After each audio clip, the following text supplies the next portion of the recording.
Yo, let's get this together. All right, we together. ESPN. What's up? What up, y'all? Wednesday night, 7:30 p.m. Eastern. You know what we do. Every Wednesday night, 7:30 p.m. Eastern. It is the Boys Club. Let me go ahead and get my man Sean Prez in here so we can get started. If y'all love what we do every Wednesday, tell a friend to tell a friend to tell some more friends so we can have this room packed. Let's get it, y'all. Where my guy Prez at? Let's get him in here.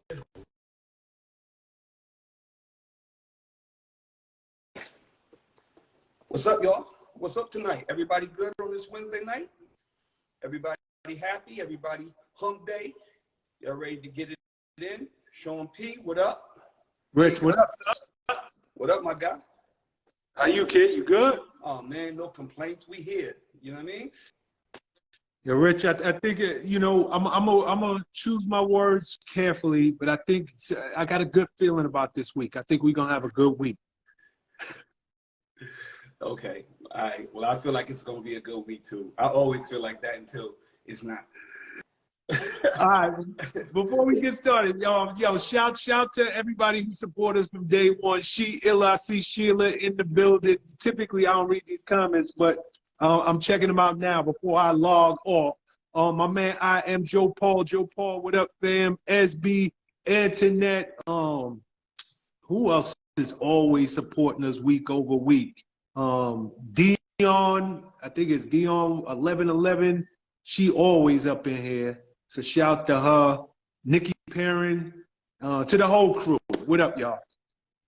Anybody you want to shout before we get started? Nope, you did it all. Antoinette, what up? I'm thirsty. I'm telling Antoinette I'm thirsty. Okay, Rich. So I want to ask you something. There's a couple of things I want to get into this week. But I don't know if it was this week or last week, but I believe it was this week. Morris Chestnut. You obviously know who he is. Okay. I didn't know he was married, and he's been married to 27 years to the same lady, same woman. He said he never felt the need to play the field. I know I have a good woman. So after 27 years, this man is saying he never wanted to play the field. He knows he has a good woman. First question, do you believe him? Absolutely. You believe him? Absolutely. I will say that's my guy. Morris is my guy. Shout out to Morris Chestnut, Josina Anderson, and the whole crew that we do the football podcast with. I actually rock with them. Morris came down here. He did the best man thing. He got me tickets. Me and Morris, that's my guy. That's my boy. So I can absolutely, unequivocally state that Morris Chestnut is a man of his word, and he does not play. He does his business. He goes back to his hotel. He goes to sleep. I'm going to tell you the funny thing about Mo. The nigga in the gym every morning at 4 o'clock in the a.m. Are you serious? He works out at 4 o'clock in the morning. He works out like 4. Yo, I wish Josina Anderson was in here right now. But yes, Morris works out at like 4 a.m. in the morning. That's what time he goes to the gym. He doesn't like to be bothered. He likes to be like on his own thing. But yes, so I can tell you that he's absolutely telling the truth. Okay. All right. Good. Dope. Okay. So here's my next question. Is this a representation more of who he is or who she is? That Morris says, I know I have a good woman, and I ain't wanted to cheat in 27 years. And that's a marriage. That ain't how long they was dating before. So he got 27, and let's just put this in perspective. This is heartthrob, brown chocolate, bald head, Morris Chestnut, the best man. Going back to, what'd you say? Boys in the Hood. Boys in the Hood. like Morris can get him if he wants. Like, let's be clear. He ain't got no problem getting women. None. Is this a representation of her, or is it a representation of him? Honestly, I think it's a representation of both of them. I think it's a representation of for real, black love. I think it's a representation of he knows he has a good woman. He's seen people around him probably struggle and not have good women. I think it's a representation of him being a God-fearing man. I think it's a representation of him being content where he's at with his life. I think his woman is a beautiful woman, and I think that she understands what she has as well. So I think both of them go extra hard to be that sexy couple. So, like a lot of times people, what happens is people, they take the other person for granted. So whether it's the man taking the woman for granted, the woman taking the man for granted, they take each other for granted. They sit on the couch, they put their hands in their pants like Al Bundy and get fat and not appreciate that I got Morris Chestnut. I think she's very, very, very cognizant of the fact that she got a dude that women aspire to be with. Like he's goals. Like Morris Chestnut has been goals since Boys in the Hood or since whatever. I can't remember his first movie, but it's been years. But I think they both appreciate one another and who they are. And they both maintain, and they both, I guess, they're two really, really, number one, they're two really, really God-fearing people. So I think that that's the bigger picture. I think that they understand, like, he understands, like, it's not his calling. And it's weird, bro, because like you said, he is really a dude that could bag anybody. But I think he understands his calling is to be with this woman, and this woman's understand. They're real religious like that. Like, and I think, Go ahead. I'm sorry. I think that he understands his calling. This woman is his calling, and she's been with him since when he was struggling and all of that kind of stuff. And she understands that, you know, she got a good man, and he's been with her, and she appreciates him and everything like that. And the children is involved, and he's a real, like, they're a real family of God. Let's just say that. Okay, so let me challenge you on that before I give my thoughts. Okay. It is a lot of good women who've been with dudes before they blew up. It is a lot of good women who have held their men down, and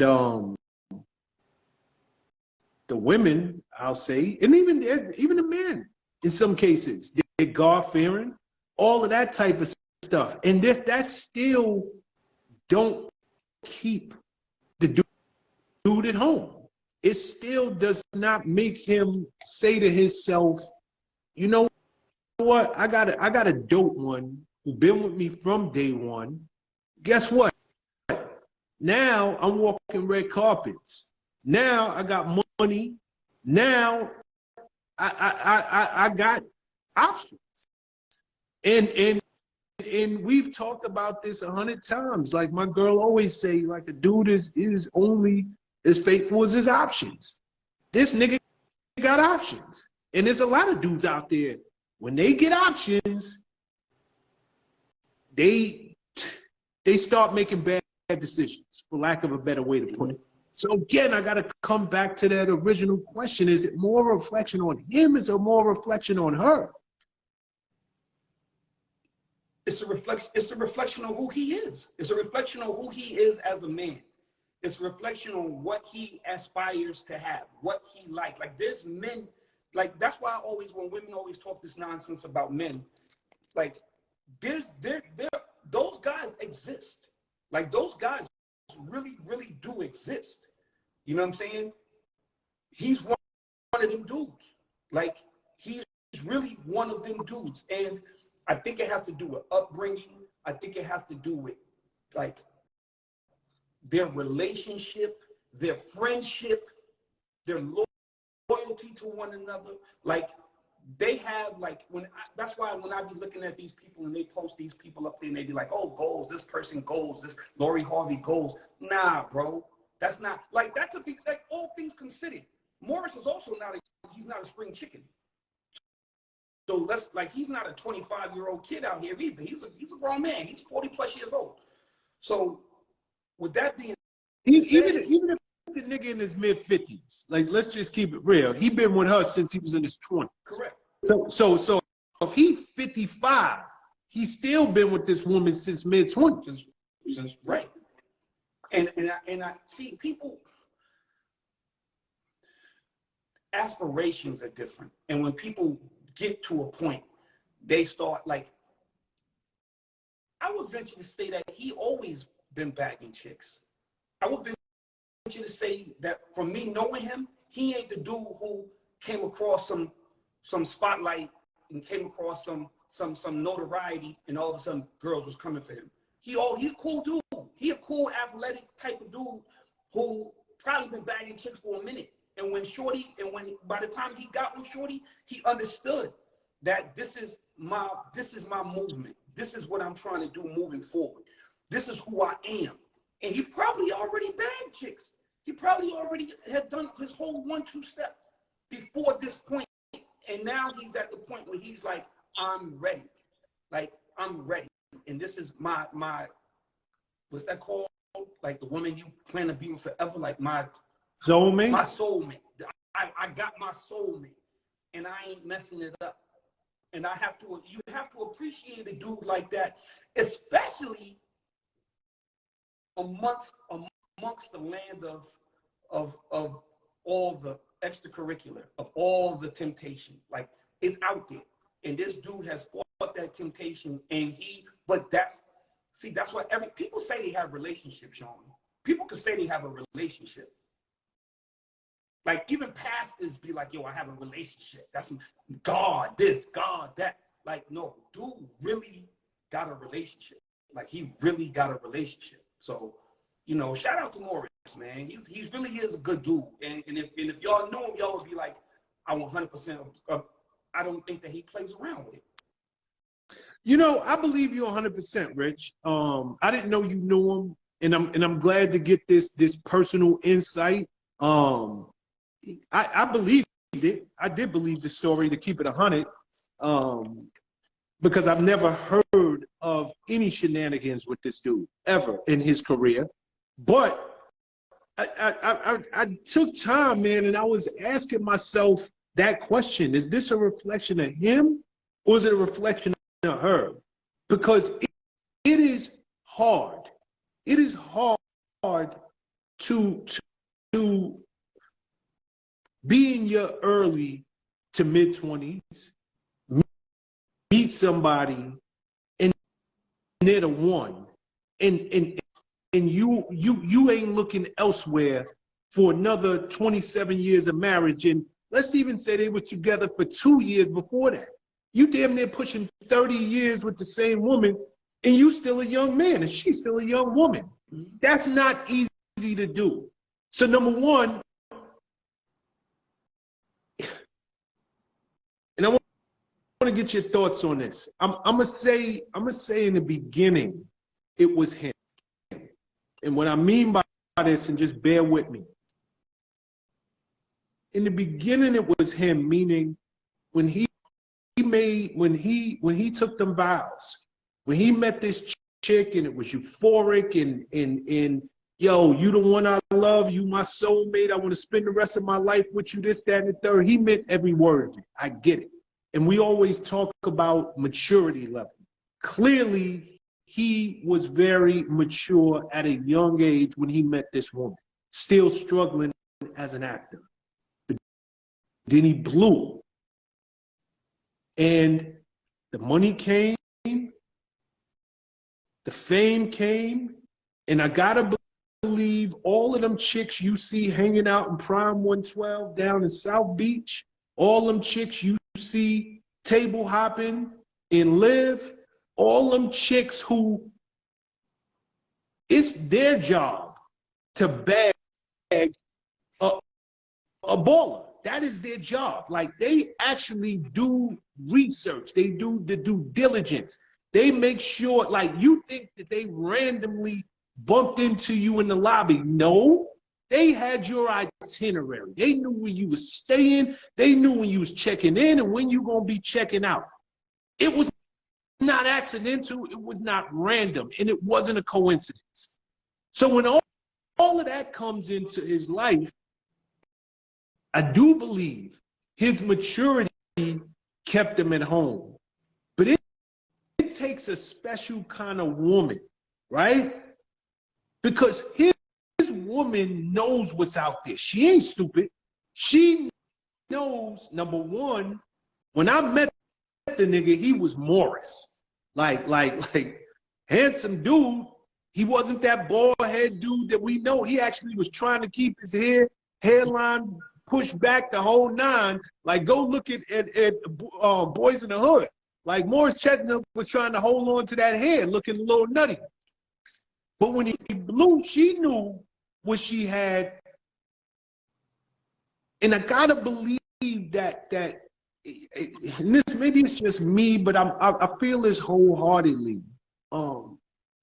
She stepped up and continues to step up and continues to remind him what he has at home just by being the best version of herself and his backbone, the wind beneath his wings. That person that is the yin to his yang, because it's one thing, I'm sure anybody who's listening to this program who's ever been in a relationship, you thought this was your best friend and that fizzled. That's why there's a such thing as exes. Like I loved you 2 years ago, I don't love you now. And it goes both ways. But when I see them long-term relationships and a nigga actually is not looking outside and he can actually say, I know what I got at home, I got to give the woman more credit than I even give the man, because she's so dope. She's damn near saving him from him. He don't even want to look outside.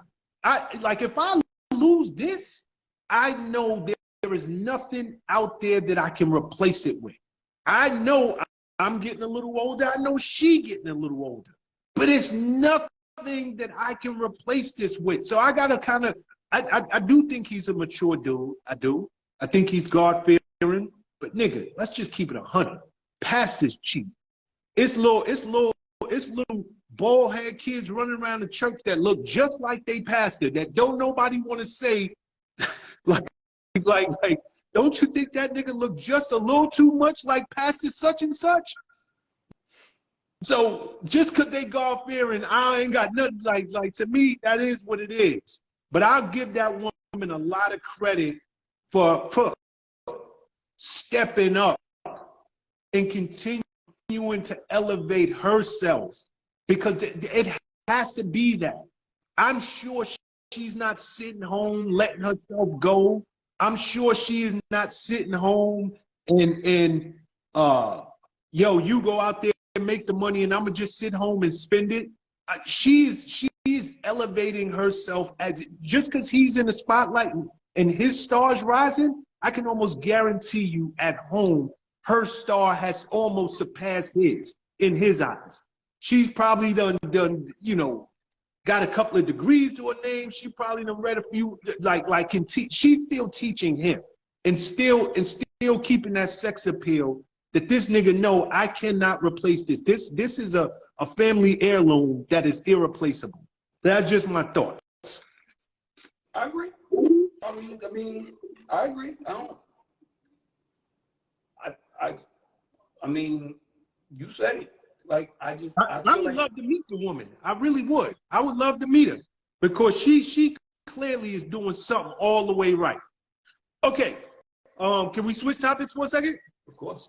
I want you to listen to something. It's something SB sent me.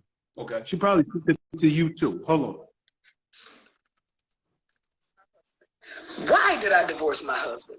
I divorced my husband because I was making a certain amount of money. I divorced my husband because I thought I didn't need him anymore. I divorced my husband because I had this senior position at work and thought I held the same position at home. I divorced my husband because I thought I was better than him because I had my degree now. I divorced my husband because I thought a successful marriage meant I was here and he was down here. That is not success. That's fucking sickness. I found myself divorced and out there looking for love in all the wrong places. Fucking this one and that one and that one and that one and this one and that one.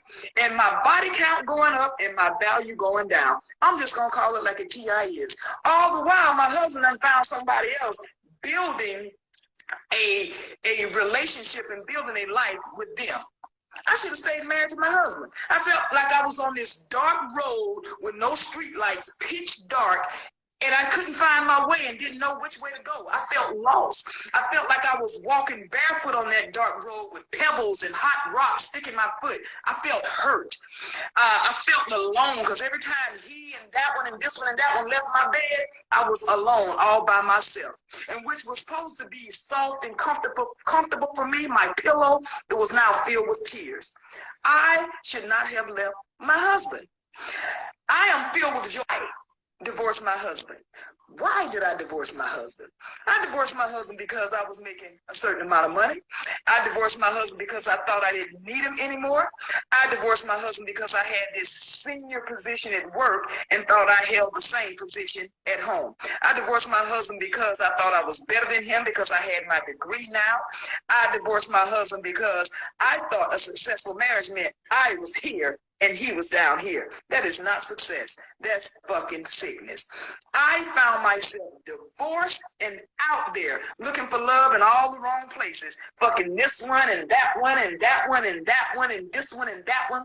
And my body count going up and my value going down. I'm just going to call it like a TI is. All the while, my husband done found somebody else building a relationship and building a life with them. I should have stayed married to my husband. I felt like I was on this dark road with no street lights, pitch dark, and I couldn't find my way and didn't know which way to go. I felt lost. I felt like I was walking barefoot on that dark road with pebbles and hot rocks sticking my foot. I felt hurt. I felt alone because every time he and that one and this one and that one left my bed, I was alone all by myself. And which was supposed to be soft and comfortable for me, my pillow, it was now filled with tears. I should not have left my husband. Okay, could you hear that loud and clear? Yep. Okay, because I got a couple of questions to ask you. Before I can ask you the questions, you got any thoughts on that? Because that woman was preaching the gospel.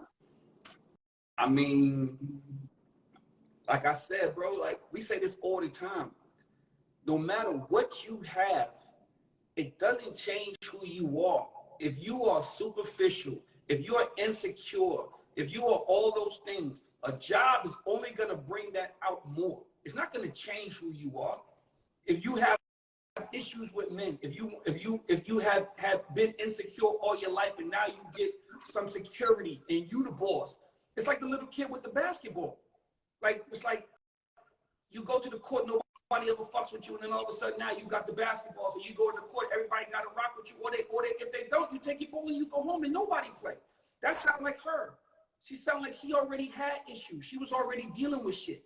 She was already unhappy with herself. And when she got the job, she looked down on her man. It's not because she looked down on her man because she got the job. It's because she already wanted to look down on her man. It's because that was already inside of her. That was who she was. You don't just get a good job and get the boss job and this and that, and then you look down on the nigga that was with you. You got that boost. Now you feeling it because it's there. Rich Dallas was Rich Dallas before Love and Hip Hop. Sean Prez, Rich Dallas was before Bad Boy. Sean Prez before Bad Boy. Up at SUNY Bingo, and we that's what we are. So when we became people at Bad Boy, we didn't act differently. We said that about the football dudes all the time. If you a bum ass nigga from Mississippi with a long, dirty white t-shirt, you're going to be that same bum ass nigga from Mississippi with a dirty white t-shirt with a bunch of money who plays football on Sunday afternoons. It don't change you. So this woman is the same woman she was, but the shit that she was getting was enhancing her and allowing her to step into another zone. And now she's wants to belittle people because of who she was in her sociological situation. She wanted to belittle that dude. You don't just do that. You don't become that person. You already that person. And then she stepped away from the nigga and got her karma. Then she got her karma because she was rocking with somebody who probably fucked with her heavy. And now you out here in the dating world thinking that your accolades, and me and you say this every week, niggas don't care about accolades. They want to smash. So now you running around acting like you above the law because you got a good job or you got some paper or you an executive. Niggas is like, so I'm gonna beat and I'm gonna treat you like shit and you're gonna bounce and then you're gonna look back just like she said. She looked back at her little the duration of whatever this was and she started feeling like, damn, I'm out here with all this stuff going on, all this shit popping, and the nigga who really fucked with me was this over there, and I treated him like shit because I thought the grass was greener. Because now that I'm a boss, I'm elevated my stature. I could go out here and fuck with these dudes, and these dudes is treating me like shit, and the only thing that's increasing is my body count. I should have stayed right there where I was. But she felt the grass was greener because she felt like she was elevated. So when she elevated, she felt like, I got to cut this nigga off. Exactly the difference of what we just had. It's, ironically, these two conversations are hand in hand, but yet completely opposite. We just talked about somebody who got the stature and realized what they had. And I don't give a fuck about my stature. I got what I need. There's a certain amount of arrogance that goes with that. There's a certain amount of security that goes with that. There's a certain amount of, oh, I got mine. As big as I blow, she blowing with me. She coming with me. I'm not finna get too big for her and then look back on her and 5 years later, I fucked every chick in Hollywood and realized that now I'm tied down. I got a lot of hard to go into fucking premieres. You had a good one, and this woman had a good one, and she didn't realize what she had, and she got a little bit of power. She got a little bit of feeling good about herself. She got a little bit of security, and got a false sense of security, and ran out here trying to run that shit on Nick. And niggas is like, I don't give a fuck about you being an executive. I'm gonna treat you like shit, and you're gonna look back and you're gonna wonder why you ever left your nigga. Because you had a good one. Okay, I don't know if it's me, but before it gets worse, it might be my side. Y'all let me know. But you were coming in and out for a second, Rich. No. So it might be your wife. Can you hear me now? I can hear you. You're good now. If y'all can hear me, hit me up. If y'all hear me, just say, yo, I hear you, Richie. Everybody just hit me with hearts or whatever you do. Because I hope I'm not coming in and out. All right, they saying I'm good. Okay. So maybe it's my side. If it's my side, let me know, please. Okay, Rich, I couldn't agree with you more. So let's start there. So let's start right there. I couldn't agree with you more. For anybody who's joining us a little late, what we're talking about now, Esby, I'm sure many of y'all know, she's the third member of the Boys Club, but she sent a video that we played. We're not going to play it again, but essentially it was a woman who left her husband and found that the grass wasn't greener on the other side. So here's my thoughts on it, Rich. I almost hate the society that we live in, and me and you have talked about this on multiple occasions. I almost hate where society has come to, where it's gone. You know, you could go back to the 90s. You know, Janet was singing "What Have You Done for Me Lately." to the 2000s, Beyonce was talking about, you know, independent women and single women, and, you know, everything was about women. And I guess maybe it started from a good place. I don't know. But maybe it was about women's empowerment. I guess women feeling as though they don't need a man to be whole. But I think a lot of women in our society took those messages, if they were even meant that way to begin with, they took them the wrong way. And women started to actually buy into the idea, I don't need a man, or there is something, started thinking like men think. There's something better out there. What I have at home is not enough. It's not sufficient. And when I listen to this woman who, by her own words, and I gotta give her kudos and props for her bravery to come out and say, yo, I got my degree, I got a good job, and I started feeling myself, and that's why I left my husband. So let's start there. She gave, she didn't say the nigga was beaten. She didn't say there was infidelity. She didn't say our marriage had hit a rough patch. She said, I came into what I deemed was goals for women, and I thought I was better than the situation that I was in. And because of such, I divorced and left a good man.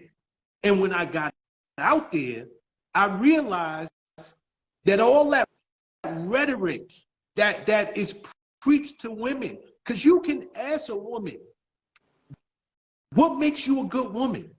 And you know the first thing she gonna say? I pay my own bills.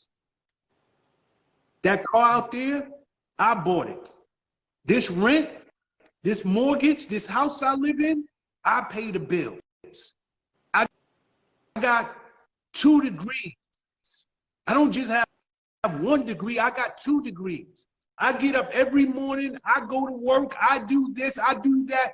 They say all of the, like, nigga, you're not applying for a freaking job. You like I'm not planning to hire you. I am vetting you to see if I even want to be with you. And when I hear like you sit and if I asked you, tell me about yourself. What are your top 5 qualities? None of them have to do with I'm a good person. I got a crazy sense of humor. I'm loyal. I am caring. You know, none of them have to do with relationship goals. Like, none of them. For you, you went down a checklist of what the world might deem as you're some great person if you was applying for a job. But to get in a relationship, who gives a crap? I just want a good woman. Give me somebody that make me laugh. Give me somebody when I see you, my day gets just a little bit better. Give me somebody that when I can't go and talk to anybody about the day I had, I look forward to coming home and talking to you. You. And I can guarantee you, if you ask 100 women, give me your top 5 qualities, they all gonna miss, like 90% of them are gonna miss the mark. They're gonna miss the mark. So when I listened to that woman, I couldn't agree more with what you said, but there's a flip side to what you said as well. And this goes for men and women. They say money is the root of all evil. Money changes people. No, money don't change you. Money bring out exactly who the F you have been Money bring out exactly who you are. Money will show you in a way that nothing else can. Get some money and see how you start treating people. If you start treating people with empathy, understanding, yes, I have money, but I have empathy for the fact that I've been where you at. I know what it is to live paycheck to paycheck. I know what it is to be struggling. I know what it is to eat ramen noodles. The money ain't do nothing but enhance everything that was in you. But so often people get money, and you know what they do, Rich? They do just what that woman did. I want to be around other people with money. They get status. I want to be around other people with status. Y'all niggas ain't cool. Like hanging with y'all. Like I gotta be with it. Like those people somehow validate you. And it don't work like that in relationship. If that's the way you want to be in business, help yourself. Go for it. But in relationship, I don't care if you are a billionaire. A billionaire, same rules apply. You can be with somebody who is the worst human being on planet Earth and only wants you for your money and you're miserable, or you can be with somebody that the world don't know, that has a humility about himself or herself, that is caring, that's loving, that wants the best for you, and you the happiest man on planet Earth. And it's unfortunate when I listened to that, I told Esby, I was like, yo, we gonna definitely play that this week because it's a conversation that needs to be had. That money has brought out, it didn't bring out the worst in that woman. It brought out who that woman truly was. Okay. I heard everything you said. And I blame that woman too. I blame her. Because like you said, we both said the same thing. She is, the only thing that shit did was enhance who she is and made her feel herself. My thing is that people don't understand the power. Number one, social media has fucked people up. See, you can't, a personality doesn't show, unless you're doing skits and stuff, you're like, oh, she has a personality, but you don't really know a person's inner personality. You know that she got an outgoing personality. She's funny as fuck. You know those things from skits or whatever. But a good, genuinely good person, you don't read that in social media. You don't see that in social media. People have now, the world is so competitive, which is why people lead with the things that they think are impressive. That's what you lead with. That's why I don't get mad at women who shit on niggas who lead with money. You led with money. So that was what you are projecting and letting her know that the most important thing for you is your money. If you lead with your car, if you lead with bottle service, if you lead, whatever you lead with, you are letting them know. So when you get taken advantage of for those same things, don't get mad, nigga. That's what you offer. That's what you have to offer. But social media has gotten to the point where it's so competitive that the other ladies doing a commercial for her hairline or her wigs or her clothing line or her bags. This woman now gotta project, just because I'm a boss too. I'm what y'all niggas see on social media. I'm goals. But what you forgetting is you gotta be a good person, bro. That's the real shit. So I don't give a fuck. And a nigga who allows you to lead with your money, a woman who allows you to lead with your money or your car or whatever you got, that's probably not the right person. That's probably not the good person. That's because she don't really, if she lets you lead with those things, she probably don't give a fuck about what type of person you are. And therein lies the race. Let me get what I can get from him before he gets what he can get from me. Because y'all started this whole shit the wrong way in the first place. So we're both right about that woman. And for her to not have something, to get something, and now she thinks that that's going to take her to the next level, she's clearly wrong. But I also blame men for allowing women to lead, or women for allowing men to lead with the things that are not substance. We talk about this all the time. The shit is substance. The shit is, that's all it really is, Sean. Getting to know somebody is not, we don't gotta go to Nobu for that. We don't gotta go to the Chart House or at Little Alley for that. We can go and sit down in the park and have a conversation. That's how you really get to know somebody.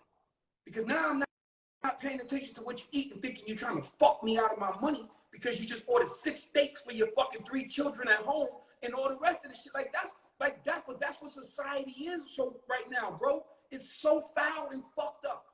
It's so foul and fucked up that everybody is fucking trying to impress everybody, or they see what people are doing on the internet and they're trying to make that their life. And they've completely forgotten all the other shit that goes along with a relationship. And that's why relationships in 2023, and I've been saying this to you for the last year and a half, this shit has become transactional, my friend. This shit has become transactional. No ifs, ands, or buts about it. Motherfuckers are seeing what's going on. The first thing a nigga do in the club is, yo, what's up? Oh, what's up? What's your number? Nah, What's your IG? I want to see. What you leading with? What you leading with? I'm going to click on your bio. I'm going to see OnlyFans. I'm going to say she's a whore. She can't be taken serious. I'm trying to smash because she's fine. And I'm moving on. I'm going to see that you do this and you do that. And that's what I'm going to lead with. It's a fucking, the whole shit is just disgusting. But social media has done it because everything is so competitive now that everybody is trying to be something that they're not.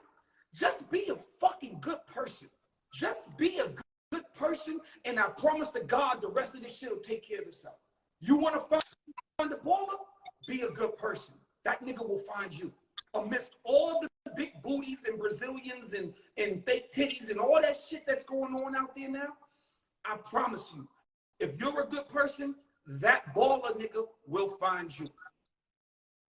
Because he's going to get sick of the rat race that we call dating and all the shit that's going on now. He's going to get sick of it. Might take some niggas longer than others. Some niggas might be Morris Chestnut. Some niggas might be Richie Dallas. But eventually, everybody going to come around. That's my sermon for the day. Okay, I'm going to piggyback off something, and then just in the interest of time, I'm going to ask you a question. I wish you, and we're 2 men speaking, and we're actually 2 accomplished men who are speaking. I really wish that everybody who's in this live, everybody who gets a chance to listen to this on podcast or watch it on YouTube in the weeks, days, years to come, they hear that one part. I don't think people realize, or I don't think women realize the significance, the impact of just being a good person, like bringing your best self to the table from the gate, even the games at home, just truly coming as a good human being. You don't have to go to Colombia or South America and get a BBL to compete. You don't have to kill yourself in the gym. You don't have to kill yourself with plastic surgery. You don't be a good person. I cannot stress enough how far that be a genuinely good person. How about that? Be a genuinely good-hearted individual, and you will see that That's what a nigga's really looking. That's what a good man is looking for. That is what a good man is looking for. That's what a man who is a good man, but also a man that has been out there, and now he's matured. And you know what? I did my thing. I know what's out there. You know what he's looking for? A good person. I don't woke up with as many big butts, big chests, beautiful faces as any man on the planet. But what I want to wake up with is somebody who's just a good human being that makes me feel good to be me. That's what a nigga want. And that is your competitive edge. It really, really is. I gotta believe, we were talking about Morris Chestnut earlier. I gotta believe what keeps this dude at home is he just got a damn good woman. Just a good human being at home. So I'm sure, you know, people are gonna, hell no, good girls finish last. Hell no, I was good to my last man and he ran around town, this, that, and the third.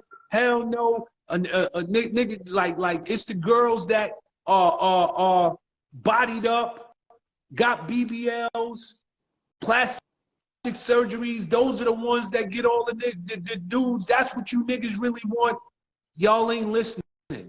You not listening. You might get a dude who's still in that mindset that I want to be out there and I want to smash it. I want to do the smash and dash. You get that girl gets that dude for sure. But a good one, like, you don't think niggas know how hard it is to find a good girl? Like, you don't think we know? Like, damn. I mean, like, let's just put this in simple terms. We're the ones out there smashing everything. You don't think in between women 1, women 50, women 100, we sitting there saying to ourselves, yo, like every one of these chicks is the same. Every like, is there anything different? Like, I will never settle down because every one of these women is the exact same. So I'm gonna keep treating them the same. Your competitive edge is just being kind, just being good. That's what will get you the right nigga and make him stay home. But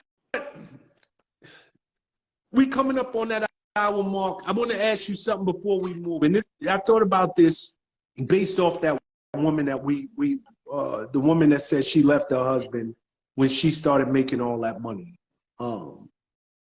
Should a man, and I'm using that word intentionally, should a man be treated like king of the castle if he does not earn as much as his woman? So if that woman who left her man because she got her degree, because she was making all the money, and she started looking down on this nigga, the real question is, was she right? Should a man, whether he's a good man or not, be treated like the king of the castle, be treated like the man he is, if he can't pay half the bills that she can pay? If you're basing your security or you're basing your relationship on financial shit, then your relationship is going to end up fucked up anyway. If that man is out there doing what he's supposed to do to take care of his family, to make sure that you're safe every night, he's not sitting on the couch playing PlayStation or Xbox all afternoon. He's actually out there doing his part, and you are found yourself in a better financial situation, that man should be treated like a king. But see, here's the thing. A man should treat a woman like a queen, and a woman should treat a man like a king. And it shouldn't be financial. But that goes back to everything that we've been saying all evening. That goes back to everything that we've been saying all evening. If it's financial, number one, if you make a nigga feel shitty about who he is financially, that's emasculating. Number one, that's emasculating, and he's gonna feel away, and he's gonna be out there fucking everybody. Because now you put him in a position where he's out here trying to find his motherfucking security. He out here trying to find his manhood. So making somebody feel less than is never gonna work. That's never the plan. That should never be the plan for what you want to be a long-term relationship. Now, with that being said, if that man is out there doing everything in his power, and he's a garbage man and you're a lawyer, but he bringing his money home, he waking up at 3 o'clock in the morning, he out there doing what he do, he picking the kids up from school, you goddamn right he should be treated like a king. He should be treated like a king because he is a king. You treat the people how they deserve to be treated. And if the man is doing everything in his power to be treated like a king and treating you like a queen, then why would you treat him like a peasant? You don't do that. You don't do that because you're better financially than he is. Because maybe you went to school, or maybe you just happen to get a good job, or whatever the case may be. No, that's not how it works, Sean. You don't treat people like beneath you, especially you don't treat people that you're with and you say you love and you're in a relationship. You don't treat them, you damn sure don't treat them people beneath you. Like, why would you do that? That's the craziest shit in the world. In one breath, I say you're my boyfriend, you're my this, you're my that, but then I treat you less than because I got more than. No. Just like a man ain't supposed to come home and be like, you bum bitch, you got a whack ass job, I need you to do A, B, C, and E. You don't do that either. This is an equal relationship. But what I will say is, and I said it earlier, shit is so competitive now, and women feel like they've been shitted on for so long. Black women, for sure, feel like they've been shitted on for so long that it almost empowers them to be that way. And it's a sad thing. It almost empowers them to treat men less than, because I guess they felt like men have treated them less than for so long that now the tables are turned, or at least it's turned in that relationship. And this is why the divorce rate's the highest it's ever been. This is why relationships don't work. This is why all the negativity that floats around out here that we talk about is it because there's the masculinity, there's the toxic masculinity, there's the feminism, there's all these different things that are circulating around on the internet, and everybody's watching, and women want to be bosses, and to be a boss means that you got to treat somebody else like they work for you, because that by definition, that's what a boss is. A boss is the head of the employee chain. So now you find yourself coming home and treating your man like he's a peasant because you're better than him, and that shit's never gonna work. But welcome to 2023, my friend. I can preach about what it's supposed to be, but I can also know what it is. I know enough people. I've seen enough. I've been around enough people. I have friends. I'm familiar with social media. I'm not a fucking dinosaur. I know what's going on out there, but I still know what's right from wrong.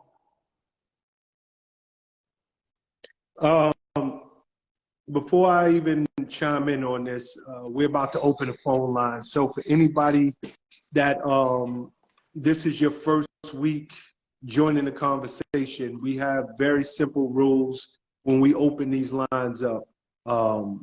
First and foremost, please hit the plus button below. That plus button signifies us that you want to join this week's conversation. So number one, if you are chosen to join this week's conversation, there are just 4 basic rules that we have for everybody. Number one, you must be in a well-lit location. Number 2, you must be willing to show your face. We do not speak to blank screens. Number 3, you must have good Wi-Fi or good cellular service. And number 4, it's okay to chime in and give your thoughts on anything we spoke about tonight, but we do use this time to answer questions and give advice from a man's standpoint. So no matter what it is that you want to share with the room, that's fine, but please have a question involved in it, because your question could help somebody else that may not be able to get through or may be too shy to get on the show, but they're going through something very similar as you. That being said, and again, I'll put this out there for anybody who's just joining. The question was, should, and underline, bold, highlight that word, should a man who makes less than a woman, should he be treated as king of the castle? And the short answer is absolutely. Absolutely. You know, if he is in all aspects of the word being the king of the castle, meaning he is handling his business at home, he is making you feel loved as a woman, he takes care of his children, he is responsible, he is a protector, he is somebody who you can count on, he is that person you turn to. You ain't got to worry about him running the streets. What does money have to, let me choose my words properly. What does how much he earned or how much you earn have to do with you treating this man like the head of this household? Money does not, the size of his salary, the size of his bank account, because his bank account is y'all's bank account if you're married. What does that have to do with the price of tea in China in terms of you,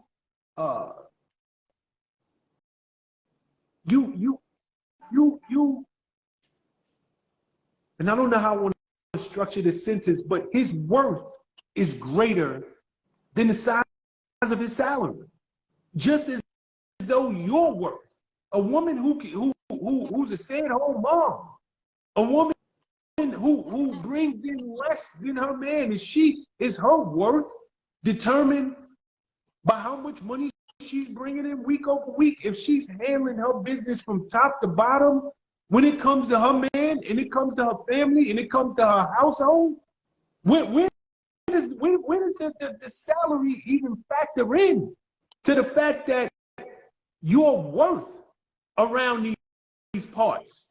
Like, hell no.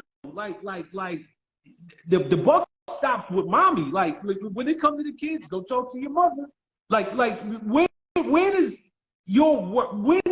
I just think that this society, Rich, is so twisted, and I just think that this world has come to a place that we've got things so upside down and inside out and right side left and this, that, and the third, that niggas have forgotten the core, the nucleus of the atom of what makes great relationships, what makes sustainable relationships. And trust me when I tell you, whether it is Flo and James Evans in good times, and them niggas is you know, struggling, but they raising their family together. But James Evans couldn't keep a job, but he was every bit the king of that castle, the man in that house, and that family structure worked. The rules of the game haven't changed, but I think that the people have changed, and the mindset and the messages that social media and just pop culture is putting out there to the world, that money somehow determines your worth. And I'm sorry, maybe I'm just old-fashioned, but it doesn't.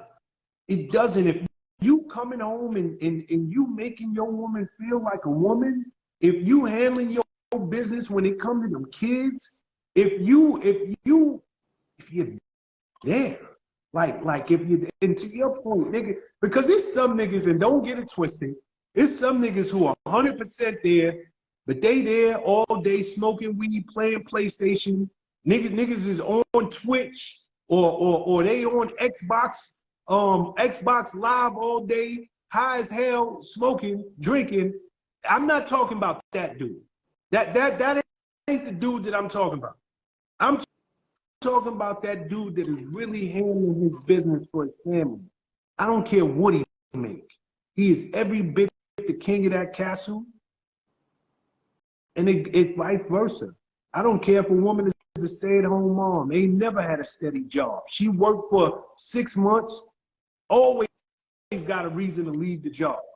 But she making you feel like the king, and she holding down that household, and she is the wind beneath your wings. She every bit of the queen of that house, and treat her as such. But that's just my thought. Let's open up these phone lines, kid. All right, let's start. So, yo, if y'all have a question, excuse me, one more again. If you want to get into the conversation, please hit the plus button inside the camera, and let's get the conversation rolling. So please do it now so we can get this thing going. Let's start with Antoinette. Been in the comments all night. She wanted to be first. So Antoinette, you are up. And what up? I do have a few things to say. First, can I just start off with saying Charlie Murphy, who was living in Englewood for many years, today is his 7th year anniversary. Because he was a personal friend, I just want to give my thing on him. I loved him. I did work for Eddie and Nicole when they lived in Englewood at their home. Okay. I just wanted to reach out about Charlie because I loved him. Okay. Now,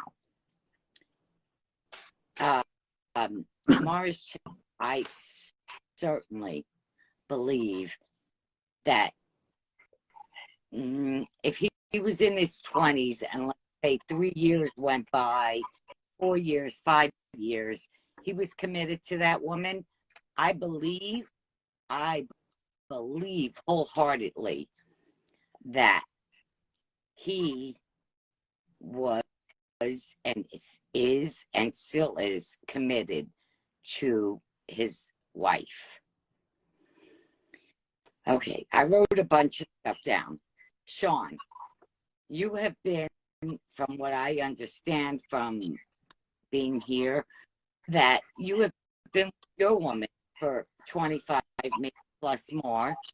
So not that long. Not that long. We've been together for a long time, but not that long. Okay. But so what Morris Chestnut said, does that apply to you also? I believe it does, because I believe you're a straight up, no cheater, good guy. So I know I'm asking questions. I'm going to get to, Rich, start holding your head, because when I get to what I really have to ask, you're going to need to hold your head. You start now. Anyway, go ahead, Sean. What is the question, though? Well, okay, so I'm just saying, my question for me, you wanted, or you don't want to answer what I just asked you? No, you said what Morris said about his woman. What did he say exactly? That he just knows he got a good one? I mean, he didn't cheat. You don't believe that? I do believe it. I do believe it. I wholeheartedly believe it. But I was just asking, what's your question to me in relationship to Morris? That was it. With your woman, and I believe, just knowing you from here, that you have been committed to your woman. Whether it's been 17 or 20 or 25 or whatever, correct? Correct. That's correct. Okay. Okay, Rich. Now start holding your head, Rich. Do it, because I know you are. Today,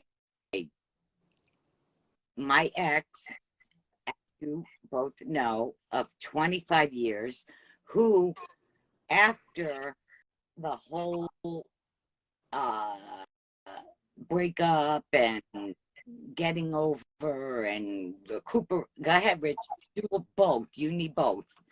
You're going to need both. He came in. I'm in New Jersey right now. He needed a ride from the airport. Rich, put your other hand up, because I picked him up. Is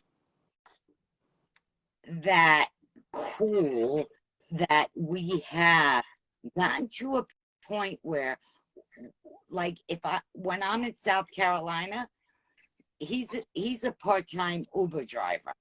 So he has told me, stop calling Uber. I can pick you up. And he does. That's why I picked him up today.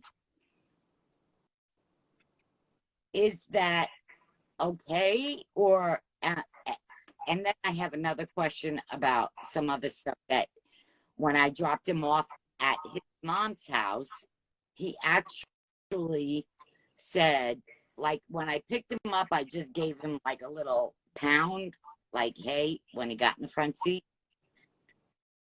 When I dropped him off at his mom's and I got out to smoke a cigarette, he went to hug me, and I kind of like, I did that, okay, hug, and said, thank you, babe. And I've been asking him, both hands, Rich, not to call me babe. That's just not where we are right now. We are cool. And is it okay to be cool like this after 25 years? And I it probably took me 3 to 4 months, and listening and talking to you guys. And I know that if we could ever find that one, I was totally broken down, trying to fix it. There was no fixing it because of the alcohol. And we really love you. I know. Is it okay that we are cool, but we are not cool? Like, we're not friends. Like, when I'm in South Carolina, okay, which is where I live, he does not come to my home. He does not have access to come to my home. But here's the other thing. After I dropped him off at his mom, he texted me about my stepson, his son, who is my stepson, and said, I'm going to have lunch with him and the baby, which is my granddaughter. And if you want to meet us there, meet me there, he said. So is after 25 years of a relationship, getting through, which took me about 3 to 4 months to heal on my own, is it where we are right now cool for me to be picking him up, because he does do the same thing for me? Okay, Like, in the interest of this show, I'm gonna stop you right there. I'm gonna let Rich answer, just because you asked the question. Is it cool for you to be picking him up? Richie, please take it, because Antoinette, I don't know where you are all over the place tonight. And Rich said it best. You know we love you. So Rich, please jump in. Rich, you both know the whole situation, but I know, Rich, this I know you have said to me, why am I still in the circle? But we're really not. Like I said, he does not. I'm in a gated community. He's not on my list of people that can just come in. Okay. Rich, And go ahead, give it to me. we have I'm this gonna take it. conversation all the time. I know. I tell you that you're too good of a person. If the man, as Sure. long as what's going on is reciprocal, I don't have a problem. I just don't want you to allow this man to use you. So if it's something as simple as a ride from the airport, and if he does the same thing for you, then I don't have a problem with that. There's nothing wrong with that. There's nothing wrong with being civil. There's nothing wrong with fucking with somebody who you trust and you've known for 25 years. There's nothing wrong with being friends and having a friendship with somebody who you used to date. If you are in a position and you can do that and you can be helpful, you're a good person. So I imagine that you're just being yourself. You're just being you. So I'm not mad at that. I'm not mad at that. My problem doesn't lie with a simple ride from the airport. My problem lies with money and coming back and trying to use you to get back in good graces. That's a problem. That's an issue for me. So if it's just a ride from the airport and he does the same thing for you when you're in South Carolina and he picks you up, then fine. Then that's cool. Then I have no issues with that. I just say, don't let somebody take advantage of you. If they can't reciprocate what you're doing for them, then that's got to be it. You can't let somebody come in your life because you're such a good person and take advantage. And now he's asking you for $5,000, $10,000 and this and that, or this and that, and plane tickets or whatever the case may be. I don't know all the stuff that people. I'm just saying, be cognizant of that. Be cognizant of who you are. Be the person that you are. Don't change who you are. Be the good person that you are. You're going to heaven, right? But at the same time, don't let nobody take advantage of you, and don't be a pushover because you just want to do the right thing by people. It can't be like that. I know. So we love you, and we'll see you next week. Okay. Well, all right. I thought I was done because Sean, you didn't answer what the question about the Morris Chestnut and you being with your woman for a long time. You haven't looked outside, right? Because you love your woman. You got a good woman, correct? That's correct. Okay. I just wanted to check on that because I wasn't sure if you were really thinking that Morris Chestnut, who, damn, is a fine ass man and unfortunately is married, but you know. So I know from just talking to you on the show and even in other messages that you are a good man and you have a good woman.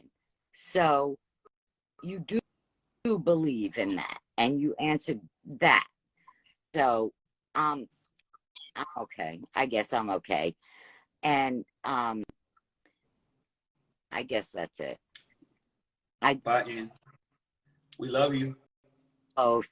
We do love you. If there was any fucking question if we loved you before today, you know damn good and well we love you. We love us on the internet. Do you see what my shirt says? What does it say? Richie D? Kindness. Kindness. Richie D-I-S. Can you please stop smoking? How about that?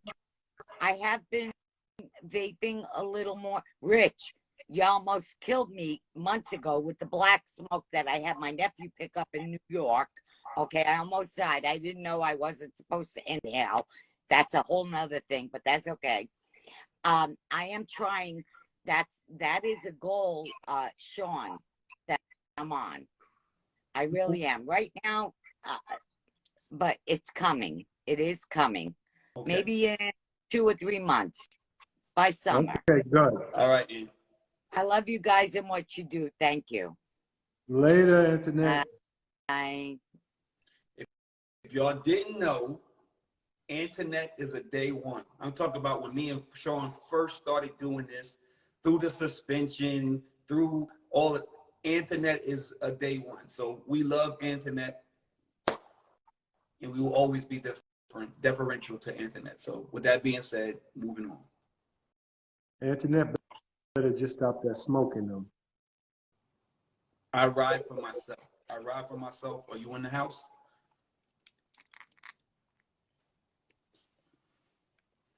I ride for myself. Let's go. Hi. What's up, Mama? How are you? Hey, I'm okay. How y'all doing? Good. What's your name? Where you calling from? Don't act like you don't know who I am, Well, Bridge. It's Diva from the Bronx. Just answer the question for the world. Okay, I'm Everybody. sorry. It's Diva from the Bronx. Okay. Hey, y'all. Hey, world. My name is Diva. I'm from the Bronx. Okay. All right. So, I don't have a question. Well, it kind of is a question. It is because you said, don't let a nigga take advantage of you and doing all the things that, like, if you bring something to the table and show that, you probably might not said that, but you basically said don't let a nigga take advantage of you. But what if you like doing wifely duties as a girlfriend? You want? Oh, I know exactly what you're saying. I'm gonna say That's what I'm this. saying. Like, what if you enjoy doing it? Like, no, I'm gonna say this. mhm. Then that person's a lucky person. You cannot be taken advantage by doing something that you enjoy doing. Right? A nigga Okay. cook for me every single night. If you love cooking, he just a lucky motherfucker. He can't. Right. You know what I'm saying? So Right. if you love, don't change who you are to punish somebody. Don't not do things that you love to do to prove a point.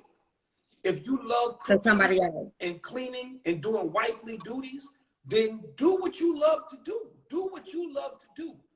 But at the same time, make him cognizant of the fact that you're doing these things. These are things that you love to do, and you're going to do them regardless. So, but at the same time, he can't just take you for granted. Don't be taken for granted, I guess is what I'm saying. So you do what you do, Right. do what you love doing, but don't let no nigga take you for granted. Don't let no nigga just treat you like shit, and don't smoke weed while we having this conversation. Oh, wait, hold on. I'm sorry, because you know I usually smoke. Don't do me. This like me not smoking, like I gotta get. No, I'm not. What you got to say? This is if I'm drifting off. See, When you see me take a sip of this, I'm drifting off. But we got to this get you up off this phone line. Friends, what you off the phone line, that's crazy, Rich, because you ain't had me up here for like 3 weeks. First you was sick.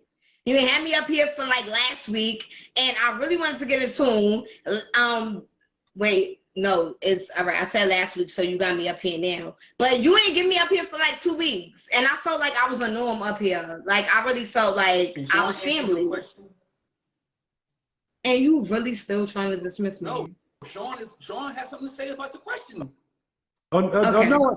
No, I didn't. Go ahead, girl. Okay. Did you have something else to say? Yes, I have a second part to that because I'm speaking about myself. Like I've been in a situation like that, like because I always like I'm a rider, even before whatever. Like I've always come to the table like I'm a rider. I don't be like, oh, what can you do for me? I'm only bringing pussy and you busting my ass, so give me money and shit like that. Like that's not how I come. Like I would take a motherfucking picnic, motherfucking Kennedy's fried chicken picnic, like. I wouldn't settle, but like I'm a rider like that, shit like that. Like, so I've been in a situation where I was fucking with a nigga and I was bringing like weed and liquor and shit like that, and he felt like he was obligated, like it was mandatory for him after a while, like I had to do it. Like every time I pulled up, if I didn't have no weed, it was a problem. Like so now that's when it comes with what you were saying, Rich, like don't let a nigga take advantage of you type shit. And I really have to do that shit. Like, excuse me? I am gonna roll up my motherfucking weed. Okay? Like what the fuck? Like what and I'm saying like because I don't mind doing shit like that. Like I don't mind cooking, I don't mind cleaning, I don't mind taking out the garbage, I don't mind motherfucker doing laundry. I don't mind doing none of that shit. You feel me? But don't feel like you obligated for me to do that shit. Like now then I'm going to fall back. Like, so I guess your shit gonna be dirty if I don't clean it up. I guess you're gonna have dirty clothes if I don't do the laundry. Like, what the fuck was you doing before I came in the picture type shit? Like, so yeah, that's what I'm getting with it. Where in the Bronx do you live? I'm from Soundview, but no, excuse me, I've never lived in nobody's projects. I never grew up in nobody's projects.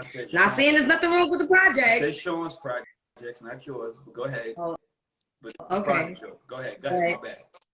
I'm from Soundview, Morrison Soundview, okay? The 6 train stop. That's where not Morrison Soundview projects. It's two different.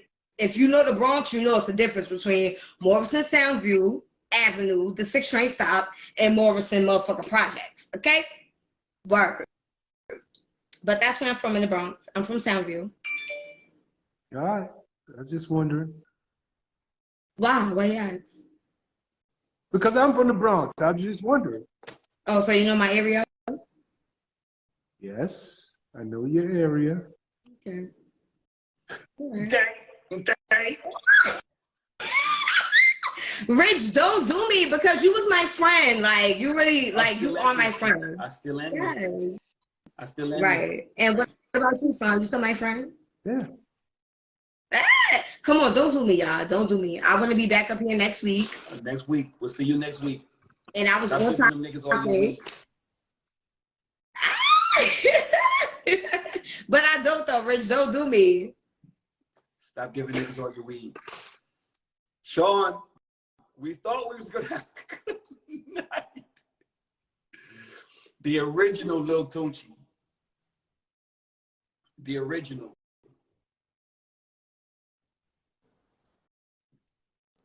Hello, gentlemen. Thank you for having me Oh back. my God, the voice of reason. Hello. What's your name and where you calling from? Oh my goodness. So I'm Laline French. I am currently residing in Arizona. And you guys had a great topic tonight. Thank you guys for touching on it. Now, here's my rhetorical question, though, because Sean mentioned, he said something about the Goodfellas and the dad who didn't work and the mom who was working, and that was their situation. I'm going to answer y'all question, but I want to ask a rhetorical question, though. There's this romanticization around struggle love. And so this idea now is that a lot of Black women don't want to be the ride or die. And what I mean by that is that this ride or die term, and I'm talking about that tonight on my show, is seeming as if it centers around the rehabilitation of a man and they're struggling. Now, here's the thing. Say, for instance, we get in a relationship, we're happy initially, and you may not be working. I may be okay with that. But what if, as time goes on, you know, I want to grow. I decide to go and get my education. You're still at the same place. You know, you may be okay working at the construction site, but I may want more. I may want more experiences that maybe our lifestyle can't afford, because me being the breadwinner and you're okay with where you are, is that a problem? You know, is there a problem with wanting more as a Black woman? Because for so long, Black women have been in this pool of, that's my ride or die. She's sticking with me from the bottom to the top. She's gonna hold me down. But Black women now, I think a lot of Black women are wanting more soft lives. They're wanting more of a lifestyle that is complementary to experiences and wanting to see different things. Some men, let's just be honest, are okay where they're at. And some women too, but we're talking about this topic. So, but some people are okay where they're at. And if you are a man or a woman and you're in a situation and you're just like, I want more. I want more. Can it be that a person could just say, hey, you know, you're a good man, but that's just not enough? Can that be okay? Sean, go ahead. you said it was a rhetorical question. What So is? the rhetorical, what I'm meaning is that I here's don't the even question. know your question. Okay. So just very. I'm going to make it in layman's terms. So Go if ahead. you are with a person, a woman, and you guys started off at a certain level where you're okay at your construction site, you don't want to go any further, you're good. You're happy where you're at. But if she's educated and she grows over time, maybe she didn't go to school, maybe she was where she started, not working as an administrative assistant. But as time went on, the years go on, she wants to go to school. She gets her degree. And then not only that, the lifestyle that you may be living, y'all may still be in the Bronx, okay? Still in the same house y'all been in. But now she's grown, her mind has grown. She wants to see more of the world and its experiences. Can a woman say, it's okay that I no longer want to be a part of this relationship because it's not growing with me? I'm no longer interested. I want to move forward.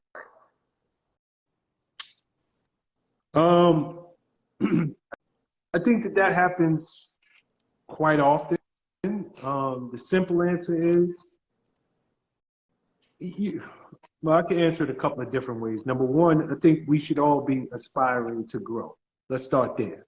But there are plenty of relationships that start off equal, and there's one person who's a little more ambitious, or over time, somebody just wants more. And I do think it's okay to answer it short, because it's biblical. You gotta be, in order for a relationship to work, you gotta be equally yoked, right? And equally yoked goes across the board. Now, I do think it's okay to say I want more, but I don't think it's okay just because you want more to give homeboy the deuces, or for a guy to give his chick the deuces. I'm out. Now, when I say equally yoked, it's okay if your man supports you going out, doing your thing, earning, but he's like, yo, I actually like construction, and I like my job, and I like my life, but I'm not going to hold you back from making more money, from moving up in your career. To leave that guy, if he's being supportive of you, I think that's a dummy move, especially if he's a good man to you, or vice versa, if she's a good woman to you. We see this often. I mean, there are people, who they want to be actors, and they go off, and we started off here, and I was acting after work in little acting classes, and this, that, and the third, and my career blew up. But that person that they was with support them and supports them now. It ain't like that other person wants to be an actor. It ain't like that other person wants to walk a red carpet, but the relationship still works because respect wasn't lost just because now one person earns more or one person's celebrity has risen. So long as that person is not threatened, intimidated, or trying to hold you back from getting yours, and they're actually supporting you, even if their aspirations are not to be rich, their aspirations are simple, to have a simple life, but you know what? I support you wholeheartedly. I think it would be foolish to leave someone who supports you, even if they're willing to be in the background and let you be in the foreground.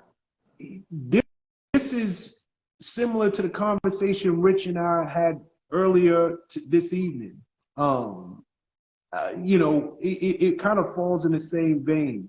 The only time I would say that you should give somebody the deuces is if they now have developed jealousy, or they are trying to hold you back from reaching your fullest potential, or the relationship is suffering because they can't stand watching you grow while they stay in the same place.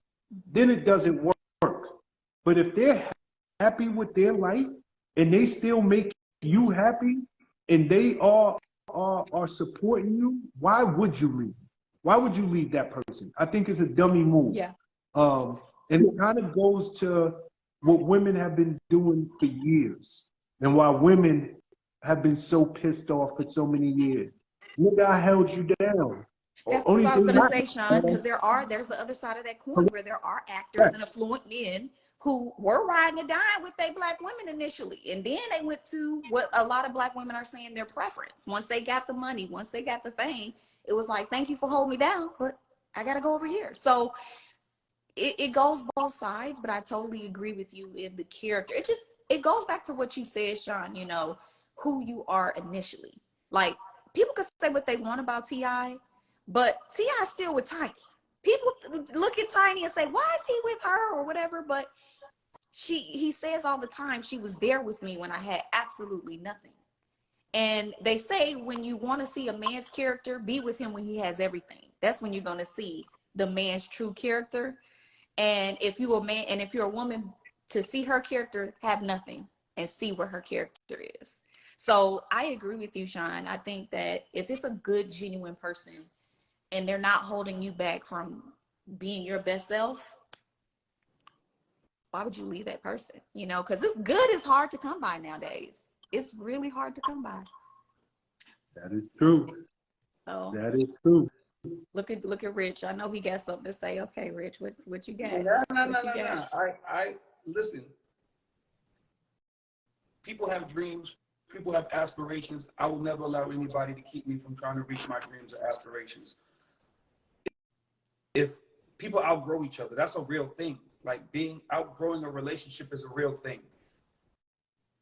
But at the same time, like Sean said, all I say to this is be careful. Be careful what you wish for. Be careful what you leave. See, once people, the grass, when niggas live in the concrete, there is no grass. So it's when you get the grass that you start to realize that, or you start to think that, the grass may be greener on the other side. Because now you're getting something and you're starting to see you have a different perspective on things. So now it's like, the grass may be greener on the other side. And that's where you make your mistake. See, people make the mistake because one in the hand always is better than two in the bush. People are never satisfied. That's the problem. Sean, I don't know if you remember this fucking thing I sent you with that lady. She said, there's 5 floors. Did I remember that? You don't remember that? Of course I remember that. Yeah. Okay, so there was And she's kept wanting to go up. And she went, and the woman said the first floor was a good man with a good job who's nice. Second floor was a good, and the woman said, okay, this is a dope floor. And but there's 5 floors. I gotta go see what's on 2. I want to go up. Then she went up to 2, and it was a good man who had a good job but liked children. Then she was like, this is dope. This is amazing. But I'm gonna go to floor 3. And then bottom line is she got to the top floor because she kept trying to be satisfied instead of just cherishing the moment and what she was in. She kept going up. And at the top floor was no men, bunch of women who were looking for the perfect man that didn't exist. But that goes back to your other point, Rich, that you made, that the internet, this illusion that I can get something better. There's something better. There's something else. This whole social media world now has created an illusion that if I lose you today, I can get somebody else tomorrow. And so people are constantly feeling like, I've outgrown this, I can get something better. So but that's the problem is you go find something better and there is nothing better. See, it's about what you're searching for. What constitutes better? Is what you're looking for going to be some superficial shit? You're going to get sucked in. It's very, very easy to get sucked into some superficial shit when you have substance. See, substance ain't fly. Substance ain't flashy. Substance ain't what you put on the gram. Substance ain't none of that. It's your character, your heart. Your character. It's your character and who you are. And that's what people got to get to know. So people don't people always want to chase the glitz and the glamour, and you fuck around, and that's what Kevin Samuels and all them dudes who me and Sean don't necessarily subscribe to say.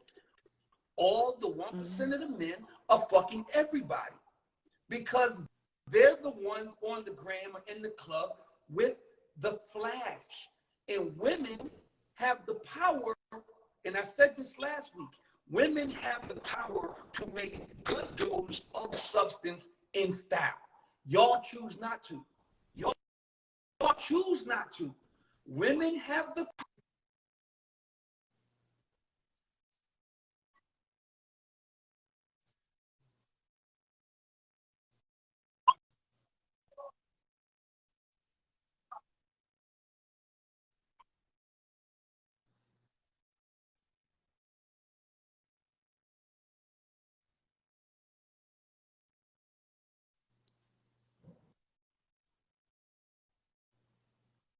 then that's where you're going to go wrong and you're going to lose because you're chasing something that's superficial and it's never anything of substance. You got So to fix your Wi-Fi, Rich. my Wi-Fi's down. All right. Trash. Can you hear me now? Yeah, I can hear you, but you're going in and out. Now, before I get out, I'm gonna leave out on this one. So you mentioned that the lady was educated, and I hear a lot of brothers that say a lot of educated women are more difficult to date. Would you guys agree with that notion? Sean, go ahead. I'm with an educated woman, and education, I wouldn't be with a woman who's not educated. Let's start there. How about that? I love intellectual conversation.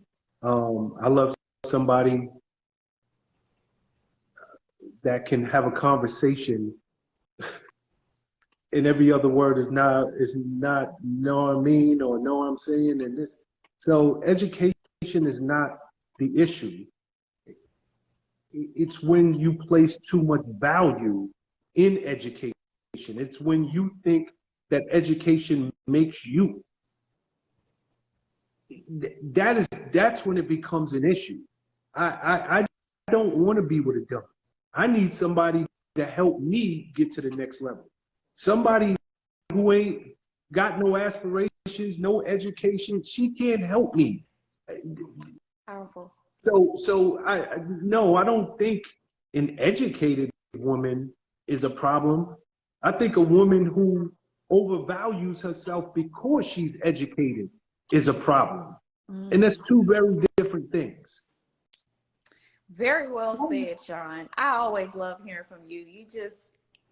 I love it. Thank you. Rich, what was your piece? You can't hear me? Nah, I couldn't hear you. Can you hear me? We can hear you now. Yes. Y'all can hear me now? Okay. Mm-hmm. All right. All right, Doc. Always a pleasure.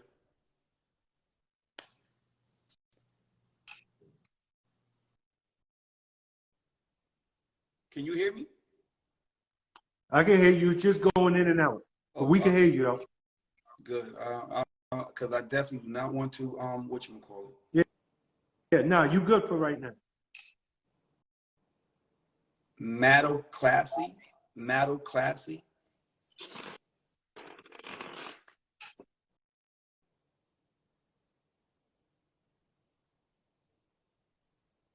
Maddo Classy.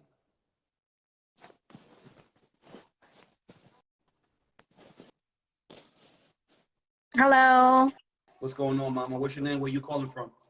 my name is Mina. I'm calling from Texas, Clean, What Texas. part?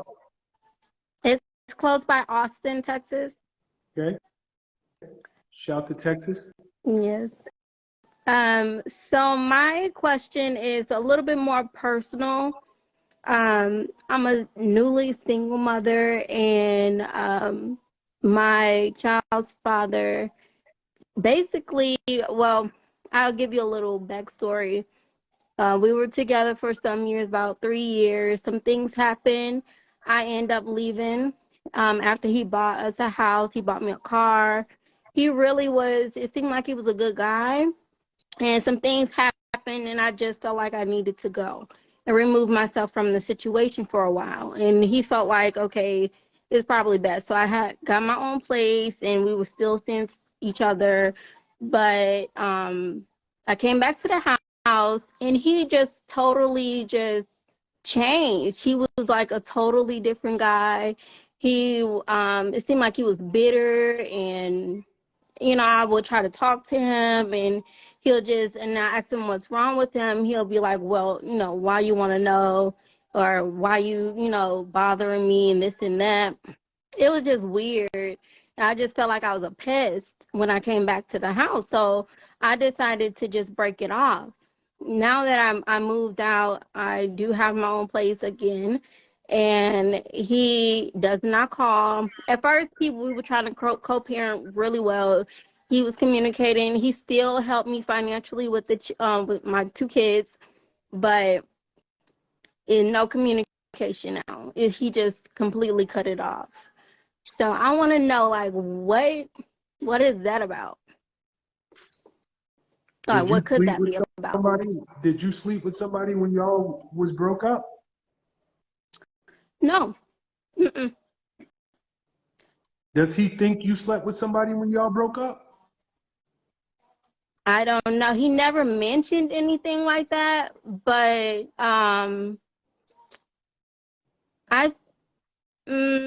he thinks that, okay, so I think it's more financially, because when I was pregnant, when I came back, I got pregnant, and I was with him in the house, and I had slowed down with work.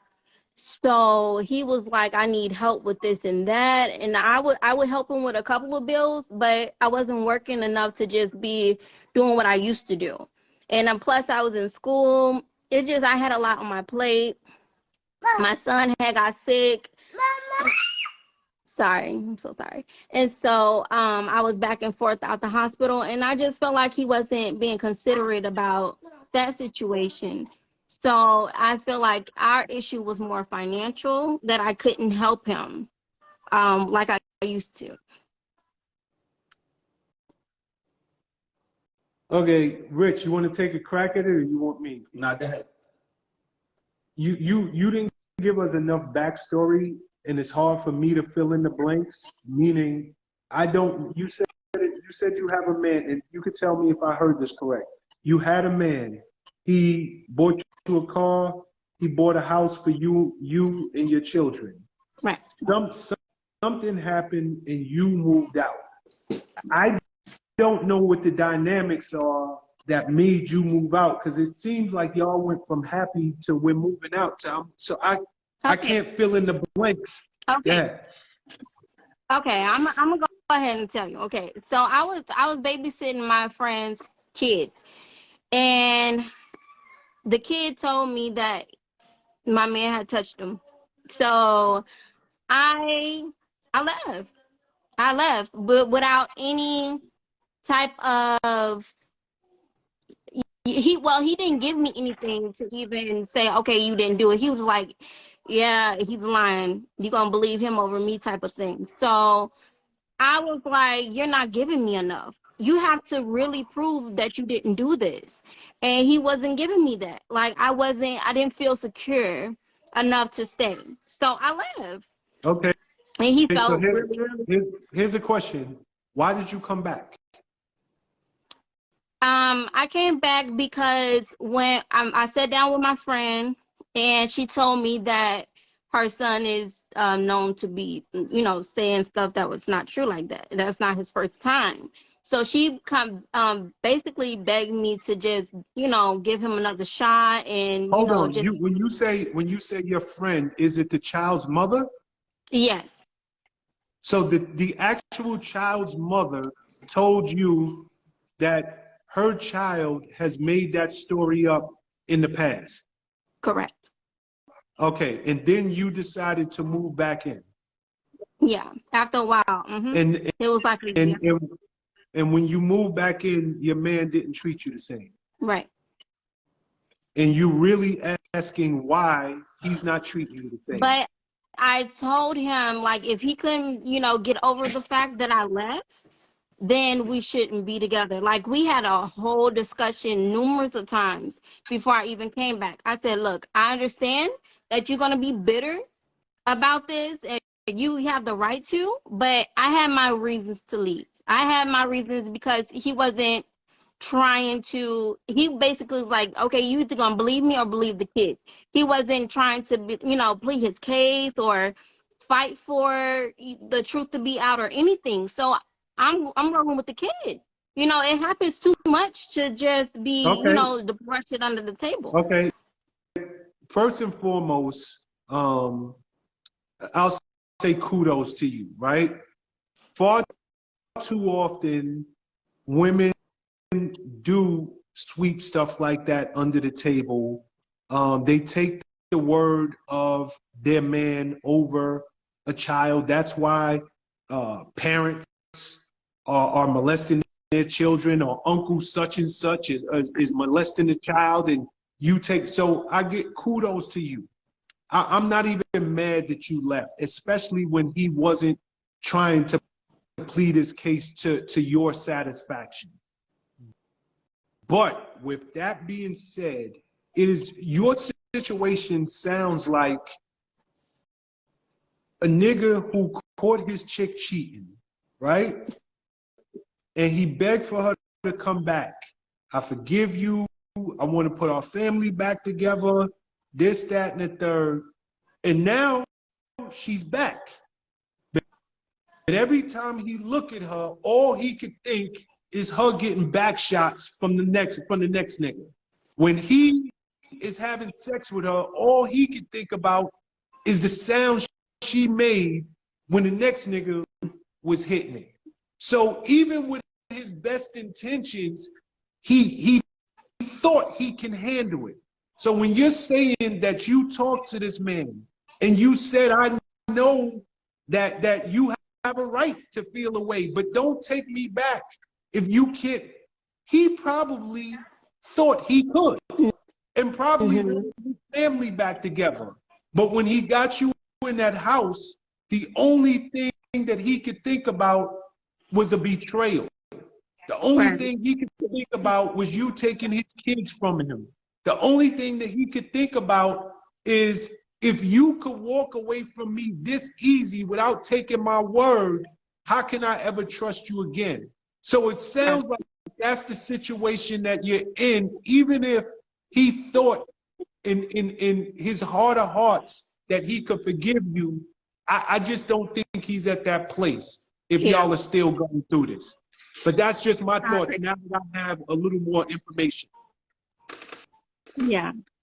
First of all, let's be clear. Everybody out here who's listening, if we're having a conversation, you can't omit the most important part of the conversation and then ask for advice regarding something, because it's never going to be pertinent information, because you left out the most important thing.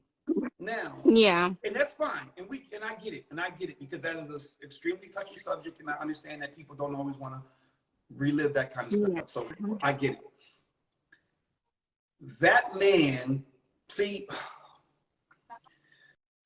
this is a super duper tough topic, because so many kids say they have been touched, and the woman will take the side of the man because she's in love with that man.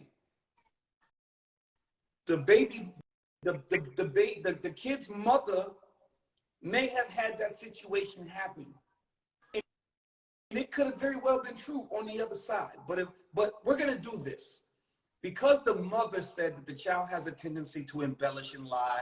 Then we're gonna give your guy the benefit of the doubt. We're gonna give your guy the benefit of the doubt. Because the mother who was probably should have been the most angry of all of y'all, right? Yeah, was the one that said, "Yo, my son has a tendency to lie about these type of things, so we're gonna give you the benefit. We're gonna give your guy the benefit of the doubt." Now, with giving him the benefit of the doubt, that man is absolutely betrayed. As a person who you are with and are serious enough that y'all were living together and had a real relationship, that man is looking at you like, you know my character. Right.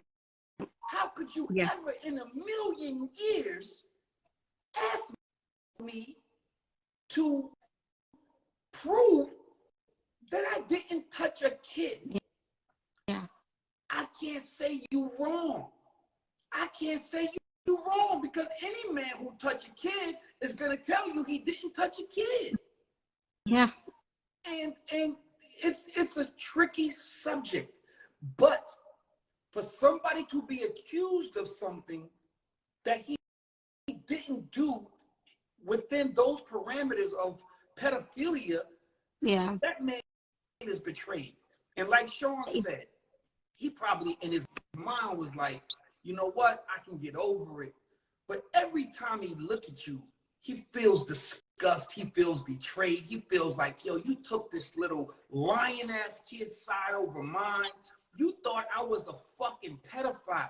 There's nothing worse in the whole wide world. There's nothing worse, listening to what I'm saying to you, there's nothing worse in the whole wide world than a person, than an adult who touches children. Them niggas is straight to jail with gasoline drawers. Yeah, I agree. And if that's your dude, and he like, yo, if I can't trust in you to come to my defense, then what the fuck am I doing here? If after all we've been through and all the things and that we've been through in our life and we're together now and you actually thought I was capable of doing that, what the fuck am I doing here? And you know what? I can't blame you. But at the same time, I can't blame you because women will allow their men to touch their daughters and take the side of the man because they're just in a comfortable position with that guy. So I can't fault you, but at the same time, I feel like if he wasn't trying to show you or wasn't trying to prove that he didn't, I think he doesn't understand the ramifications of all of that. I think, to me, right now, I'm gonna say he didn't understand. He didn't understand what was going on, and as somebody who doesn't touch kids, he probably didn't even understand all the other stuff. You know what I'm saying? But at the same time, what is your name again? I'm sorry, Rich. I'm sorry. Go ahead, finish, Rich. I thought you were done. At the same time, I can't, Mama, I can't blame you. I just hate that your relationship had to end like this. Yeah. And I hate that, you know, but I'm gonna be honest, you always got to take the side of the kid until proven different. And it's like the opposite. That's what I was saying. Yeah. Nah, if the kid's saying you touch him, nigga, you guilty until proven innocent. And I know that sounds fucked up, but in the big scheme of life, man, you guilty until proven innocent. And if you don't want to prove your innocence, so you can't never look at me again, then y'all just ran into the wrong little boy who destroyed your relationship. But I don't think that shit's irreparable. That's just irreparable. You can't fix that. You can't fix that. That man gonna look at you for the rest of your life. He always want to look at me like that? Huh? Like I betrayed. What is your name again? What is your name again? Mina. Mina? Yeah. And your question is, will he always look at you like that? Like I betrayed him? Yeah. Okay, I'm gonna answer you, but when this is over, I really want you to go watch this segment again, because Rich just dropped a lot of good stuff on you, and I think it's one of those things that are gonna make you feel a little bit better. And I can see the hurt in your face as I'm talking to you. I see it. Yeah. So I really want you to listen to what Rich said to you, because he dropped a lot of good stuff, but I'm going to tell you this. You did the right thing. And I have had a chance to listen, and I had a chance to really think about this, even as I was listening to Rich talk. How many kids do you have with him? 1 or 2? 2. You have 2 children with him, right? If you get with another man and there are similar accusations, right? And you stick with that man, and the baby father who you left finds out that you stuck with this dude, but because of what happened in the past, now you're giving the man the benefit of the doubt, but he's actually guilty. Mm. Your first allegiance is to the child. Your first priority is to the child, and I'm a man, and I would hate to be put in this situation. God knows I would, because this is a lose-lose situation. You lost your relationship over this. He lost you over this. He lost his kids over this. But if he really sits down and thinks, and if I was you, I would ask him to watch this show right here. Yeah. Watch it. When this thing go up, tell him to listen. Because in his heart of hearts, he knows you did the right thing. He's just pissed that you did it to him.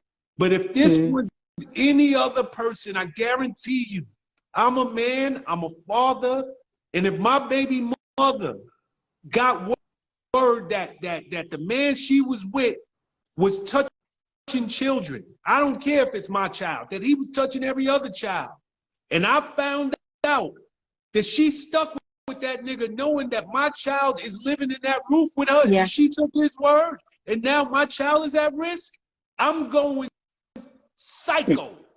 Like I'm going berserk. Yeah.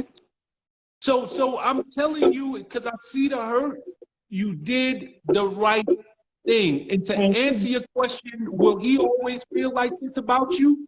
Possibly, but I doubt it. Possibly, but I doubt it. Because right now he's betrayed. But at some point, there's going to be a level of rationale that sinks in. And he's just going to think of this with no feelings towards you. He's going to think of this just as a human being. Yeah. And what would he do, and what would he want you to do if you was with another man and that man was accused? So give him time, but I would also send this to him. And I'm telling you, when you're feeling, when you're questioning your decision, go back and listen to what Rich said. I think he said a lot of stuff that will help you get through this very difficult time. But just know you did the right thing. Thank you so much. Thank you. Mama. Thank you for calling in. Thank you for that. That was great. Yeah, I would have expected my baby mama to do the same thing. Real talk. Yeah. That would have been my Thank you, guys. expectation. You're welcome, Mina. Yo, that is like, bro, that's the most real shit. Like that, like I don't even know. Like we ain't never had that question before when it becomes touching, and because as like yo, you gotta protect the kids, but kids will be kids. You know what I mean? But like you said, I hope yo, homeboy, if you listening and she plays this for you, then you gotta understand, man.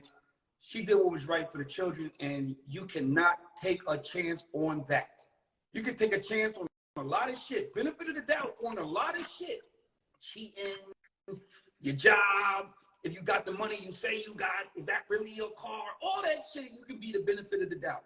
But you can't be the benefit of the doubt as it pertains to them fucking kids, bro. She did the right thing, my man. And if you can't accept that, then you need to look in the mirror and understand what would happen if that happened with your kids. You're gonna go knock a nigga head off and ask questions later. That's just what you're gonna do. No, let's go to the next call. If the kid had come to him, if one of his children came to him, like literally even to this day, and said somebody was touching them, this nigga ain't asking questions, and he know that as a man. He knows that. So You know, I hope he watches this. I know he feel betrayed because I would too. But that was a hard position that woman Mina was in, man. That was a hard one. We ain't never had nothing like that. Terrible, terrible, terrible position. Like, come on, man. Like you can't be an enabler for nothing like this. No way. This next guy's coming in. I just clicked somebody. Mina, you did the right thing. And your man will see, he will see that you made the right choice. He's just in his feelings right now. Which you know, you can't be mad at him that he is in his feelings. You definitely can't. So y'all want to get into the conversation, please click the button. In the plus, the camera in the plus. I'm trying to get somebody in here. Yeah, that was a real one right there, bro. Lois Lane.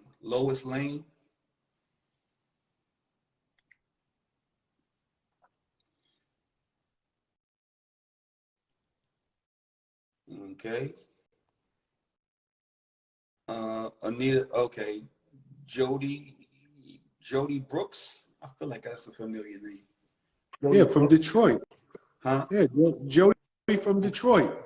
Okay. Jody, where you at? Jody Brooks, what's up, baby? What up? What up? I don't know. What's your name? Where you calling from for everybody in? Jody from Detroit. What's good? Y'all see me? Yep, we see you. Good. I'm kind of late coming in today because I was at work, but I did have a question for you guys. I saw this post, and it basically said that if there was no government assistance, there will be more deadbeat baby mamas. And I want to know, from a man's perspective. I saw that. Do you did you saw it, Rich? Because I tried to send it to you, but I couldn't get it fast enough. Do y'all think that is a true statement? Because the way I feel about it is, it's situational why you're on government assistance. It's situational why you may have to take that road. So why does it have to be that the mother would be deadbeat if there was no government assistance, or she has to be on government assistance? Sean, you want to go first? No, I didn't see the post. I'm trying to put together what that even means. It was one of them Andrew Tate kind of male feminist posts. So basically, it was saying that if the government didn't take care of women, and women had to take care of the children by themselves, there would be a lot more deadbeat mothers. You would see a lot more women who didn't step to the plate and do what they were supposed to do for their children. Now, what I say to that is, being present automatically makes it difficult for me to call you a deadbeat. So, if you have your child, it's really difficult to be a deadbeat. You can be irresponsible. You can be a bad parent. You can be all those things. But if you are present in the day-to-day of that child's life, then I mean, it's a hard question for me to ask. But from the standpoint of the post, I do believe that the government takes care of women and children much more than it takes care of the man on the man's side. If that helps, to me, the person that's in the child's life and is present, it's hard for me to call you a deadbeat. I can call you irresponsible. I can call you a bad mom. I can say you a piece of shit. I can say you don't give a fuck about that kid. I can say all those things. But if that kid is, if you're feeding that kid and taking that kid and putting clothes on that kid's back, everything is relative, right? Everything is relative. Right. But the government. And that's how. Go ahead. That's how I felt about it. Because how can you be, if you're present, how can you be a deadbeat? No matter whether you're on government assistance or not, whatever parent is taking care of that child, how can you truly be called a deadbeat unless you're, like you said, you're not taking care of them, you're a shitty ass parent, you're a piece of shit mother or father, either way, vice versa. Well, it depends what your definition of a deadbeat is, because I disagree with both of y'all. I think a person can be present every day and be a deadbeat for all the reasons that y'all just said. You know, just because you are physically, I mean, I know a lot of people. I'm from the Bronx, from the hood.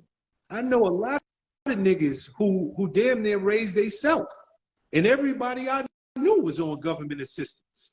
So it is some people, to your point, Jody, and let's not get it twisted. I ain't above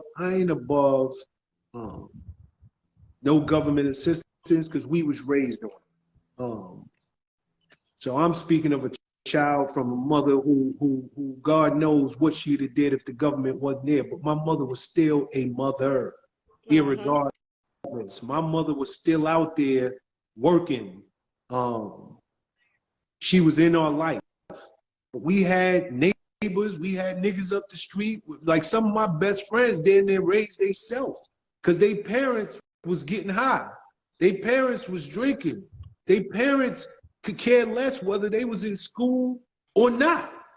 To me, that's a deadbeat.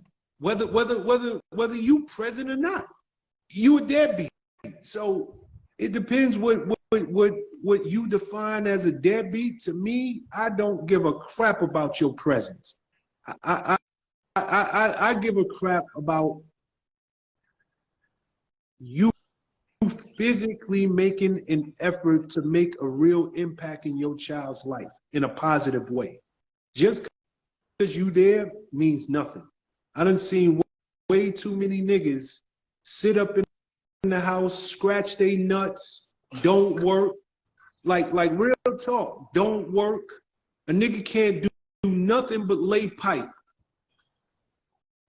That nigga a deadbeat as far as I'm concerned. He there, but he ain't much more than there.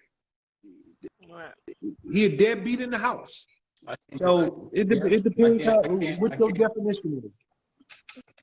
I can't. So Yeah, that's why I kind of called in and asked about it, because it kind of like, I felt like the answer was a little bit deeper than that. I kind of felt like the same as Rich, but at the same time, I get where you're coming from, because a lot of people have had to raise themselves. But at the same time, a lot of those kids that were on government assistance, kudos to their mother that was there, that did fight for them, that did get that did provide for them, that did do that for them. I don't think it matters whether or not you have government assistance or not. I think it matters on the level of care that you give your child, the level of stability that you give your child, no matter how you give it to them or how you get it for them. As long as they're taken care of, they're safe, and there's nothing wrong, and they can look at you at the end of the day and be like, my mom is the shit, or my dad is the shit. That's what I look for. I just wanted to know what y'all thought about the post. You know, I figured Rich probably saw it. Yeah, I did. But all right, Mama. Thanks all right, guys. See you next week. All right. Jody from the D. That was good, Sean. That was good insight. What? Yeah. Just said. Queen Baynard.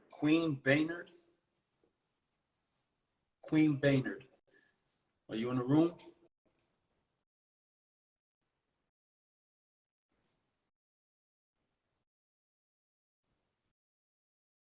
No, Sean? She's not coming in?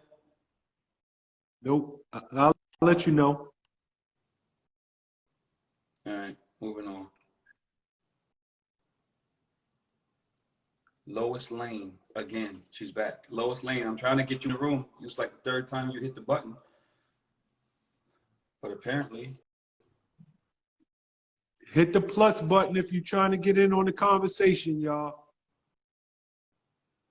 All right. Solomon, you're up, buddy. This ought to be interesting. Where you at? How y'all doing? How y'all doing? It's good to see both of y'all. What's up, my brother? All right, I want to make, before I ask a question, I want to comment on what Sean just said. Mr. Sean just said, you said that, I want to go in there. The man can't do nothing but lay pipe. That's all he's doing, scratching balls in that pipe. So who is the deadbeat? The man or the mother? Because a kid learns from home.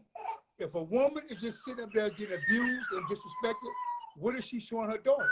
Hey, stop playing with me. Go in there with the dog. If the boy is there and the mother son is seeing a man ain't doing it but ain't taking care of the kid but just laying pipe, what is that showing the son? So who is really the deadbeat? Is it the dude that just getting a free ride? Because you really don't know how he is because he's just showing how he feels. He ain't giving a fuck about just laying the pipe. So he ain't really considering who he is as a father. He don't give a fuck, obviously. But she is sitting there taking that in of whether he's disrespecting her, calling her a bitch, calling her whole fucking this one, fucking that. He's disrespecting her totally. Who is the deadbeat?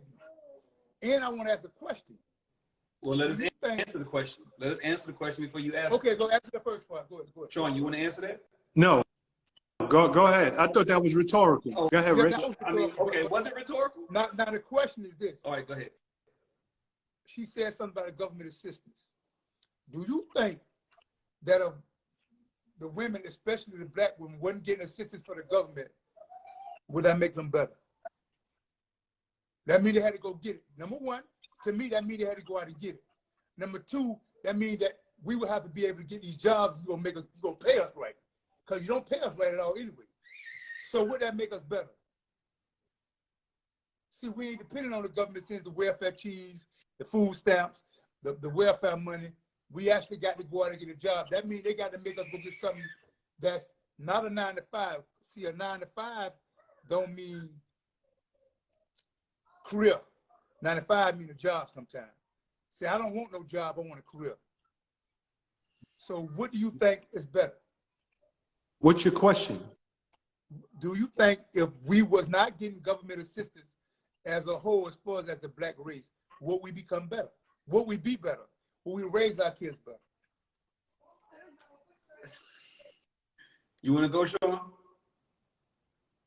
No. Solomon, that's the age-old question. That's the age-old question. If you were made to earn the things that you got, would you appreciate the things that you had? If you were made to earn all those things, would you be reliant upon social justice and help from the government? My answer is this. There are a lot of people out there, and I hear what you're saying. There are a lot of people out there who absolutely are lazy fucks and want to rely on on the help from the government. There are a lot of people out there who do that. That's a fact. But there are also a lot of people out there who use that to get where they need to get to better themselves to where they can get on their feet. So it's a hard question to ask because anytime anything is given away, people are going to use it for good and bad. People were getting COVID checks. People were getting all of that shit. But at the same time, the minute the government gave it out, there were people who took advantage of the system. There's always going to be people who take advantage of the system. That's just the way it is. So with that being said, first of all, there's a lot more white people on government assistance than there are black people. Let's be clear, and that's a statement of fact. That's not a theory. That's a fact. So with that, huh? I got you. White people I'm with you. are just as lazy and fucked up as black people. So we're not going to make this a black conversation. We're going to make this a class conversation. Poor people, people who don't want to pull themselves up. There are going to be people who take advantage of a situation, and that's just the way it is. But right. As a whole, it's necessary, bro. It's necessary. Government assistance is necessary.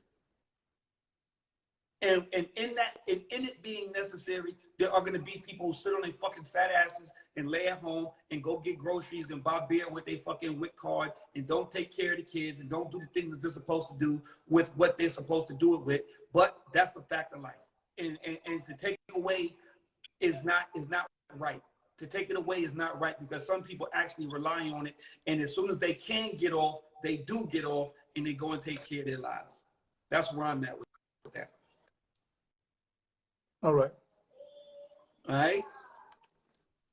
All right. Now, before you talk, Mr. Sean, I do have a relationship question. But I want to hear what you got to say. No, I think I want to hear Rich what you got to answered say. it. No, I think Okay. Rich answered it. What's your relationship question? Okay. This hit me. I'm 55. I've been swinging for a long time. Not out there just swinging. I mean, I've been able to handle myself pretty good with a woman. I have got sick. Now I'm getting myself to be in a position to be off this medicine.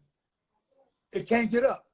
It get up, but it can't stay up. I've been with my wife since you're 22, 23. She's 34 now. I'm 55. So, Solomon, hold on. what is the thing that we do as men, man, when we get to that point? Do we take things? I mean, because taking shit to me, bro, ain't even working, bro, with the mess I'm on. I ain't gonna lie to you, bro. Now I'm into this TikTok thing of doing what they do the herbs to make it do what it's supposed to do. I also believe that a lot of stuff has been put out there for us to take what we can't produce as our men. So what do we do, man? I'm trying to do the shape thing. I stop eating meat. I'm getting better, but I mean, listen, man. I want it. I'm a passionate dude. I love to have sex. I love to satisfy my woman, bro. But I'm on medicine, and I ain't gonna lie. I can't really. You know what I'm saying? She banned.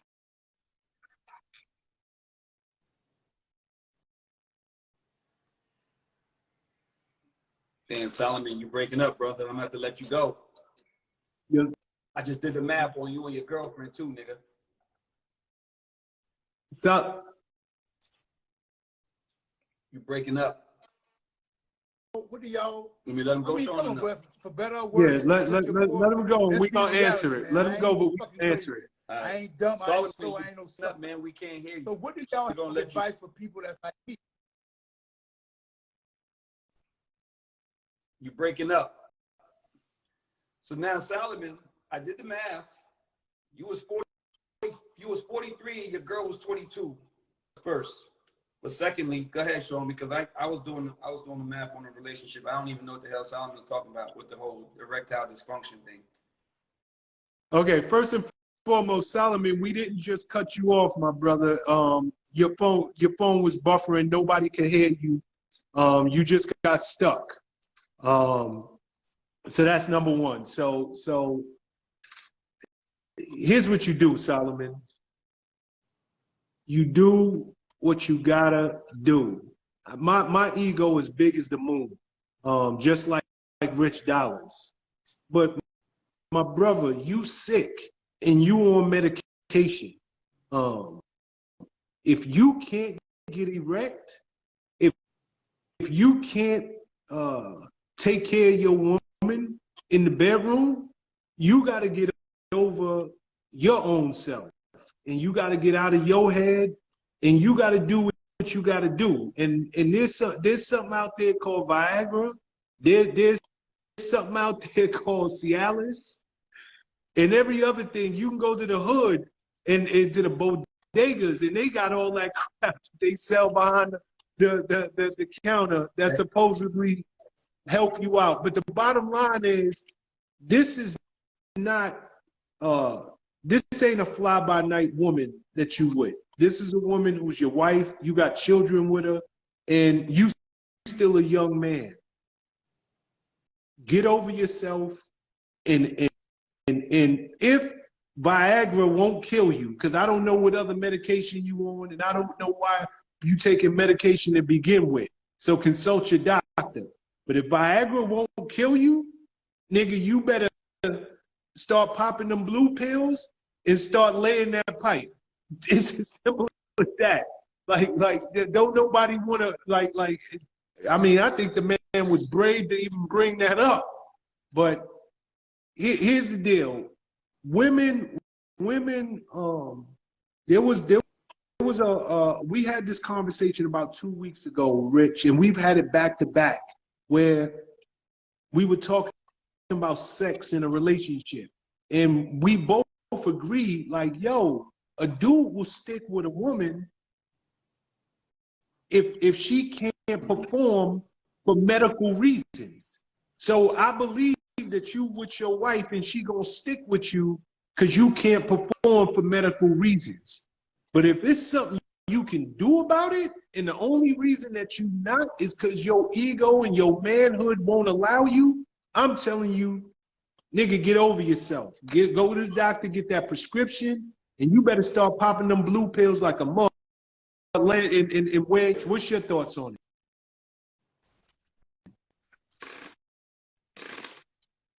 I mean, it's real simple for me. I'm gonna go with the comment section. Niggas is like, Solomon, you better eat that box, nigga. You better start working with your motherfucking tongue muscle, nigga. Hold on, what the comments you saying? Yo, what niggas in the comments is saying that? Man, everybody in the comments is like, man, Solomon, you better knock that shit off. Niggas got tongue emojis and shit, niggas. Telling Solomon, you better work on his tongue muscle, nigga. Oh my God. Uh-oh, here we go. Here she is. I was wondering. I seen in the comment section all night. I don't know where you been. Where you been, Yana? Yo, somebody said, yo, he better eat the box. Hey, y'all. Oh, my God. Tell him go to the corner store and get that little honey pack they got in the car. Exactly. You tell him, Esme. Oh, man. So, I really didn't have a question, but I did have, when Miss French, what's her name? Miss French with the pink shirt and the glasses. She was talking about the man working construction and being comfortable doing construction, and the woman goes to school and she gets her degree and she wants more, etc., etc. Is there something wrong with wanting more? And you guys answered the question great, but I just wanted to input that, you know, the whole point of a man and a woman being together is a woman is supposed to be a helpmate to a man. So if he's in construction and you got this fancy degree, then why leave your man? Why not start a construction company and you handle the business aspect of it and booking the jobs and let him do what he's good at? He's like, why not? If you want, it's nothing wrong with wanting better, but I just don't see why you guys can't create better together. Like, why does getting better consist of leaving your man for a man of higher stature? You know what I'm saying? Like,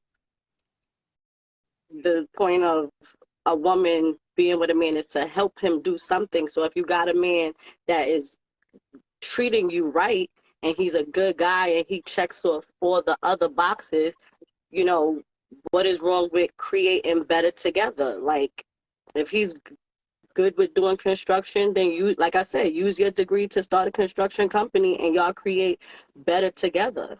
That's pretty much my opinion. No, I agree. I agree. I think that when people, let's see, I think it's bigger than that though.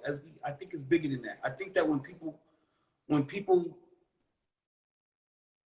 start to do better, they start to look for better.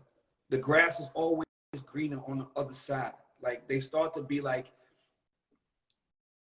honestly, it's gonna sound fucked up, but if you're elevating and you're elevating past somebody else, like I said earlier, relationships, there's a real thing. Growing out of a relationship is a real thing. Like, we just grow separately. Like, I want to be corporate, you want to be blue collar. Like, we just grew separately. But the bigger thing for me is that when people start to do better, they start to see other people of like mind. And people want to be around people of like mind because they think people who think like themselves think better. If you think like me, you think better. That nigga down there don't think better. And really, it's not about how you think. It's about what y'all are doing together. It's about how he treats you. You can find a nigga who is just as educated and just as like into in trying to do better in all the whatchamacallit in the world, and he gonna treat you like shit. When you find somebody who treats you the way you want to be treated, value that instead of valuing, I am a boss now, I just got a promotion. The people on Instagram who are doing the shit that I do, they at Noble. This nigga don't want to go to Noble. So I gotta go find me somebody who wants to go to Noble or go to Little Alley or Chart House or any of these steakhouses or whatever the fuck. That's the problem. That's the problem right there. I agree. I mean, like I said, it's okay to want better, but I just feel like you could create better together. And if your man is not the noble type of guy, then, you know, when you and your friend, when you have ladies' night and you go out with your girlfriends, then go to Noble with your girlfriends. It's not that big of a deal, especially if, like I said in the beginning, he checks all the boxes and he treats you the way he's supposed to treat you. In terms of the video that I sent to you guys that you actually played and I got your feedback on, I just wanted to get you guys feedback on it because when I listened to it, I was just, you know, I was just like, wow, I gave her props for even being woman enough to say it out loud that she, you know, allowed society and her stature and what people think and, you know, her perception of the world at that time, how she allowed that to trick her out of her spot, because that's really the problem. Women want to be in this live this life that they see on social media so bad that they get tricked out of their spot, and then they see this good man that they left, but over money, you know, move on and build and get remarried and create families with a woman who is appreciative of the man that he is, and now you feel in some type of way because you got tricked out of your spot. So, you know, I respected that. You know, it's okay to be a strong woman, but then there's a certain level of masculinity that's not attractive. And when you're too strong in certain areas, you tend to run dudes off. So, you know, it's okay to be self-sufficient. And it's called, really, if you take care of yourself, it's called adulting. But, you know, you got to be feminine in your adulting at the same time. So there you have it. that's all I had to say, guys. You always seem to very well spoken. Very, very well spoken, SB, as always. Very well spoken. Thank you. It's president time, so I'm not gonna keep y'all. I see it in the comments. Everybody already know what time it is. Go ahead, SB, take us out. Oh, before I do, right, Trell, don't be befuddled that I'm the third member of the boys club, because I'm actually the third reason why you tune in every week. Don't get it twisted. But as always, it's been real. Same time next week, Wednesday, 7:30. Best live on this platform. The realest relationship conversation there is. Prez, Rich Dollars. See you next week. Later, All right. y'all. All right, Joe. All right, Sean. Be good. What?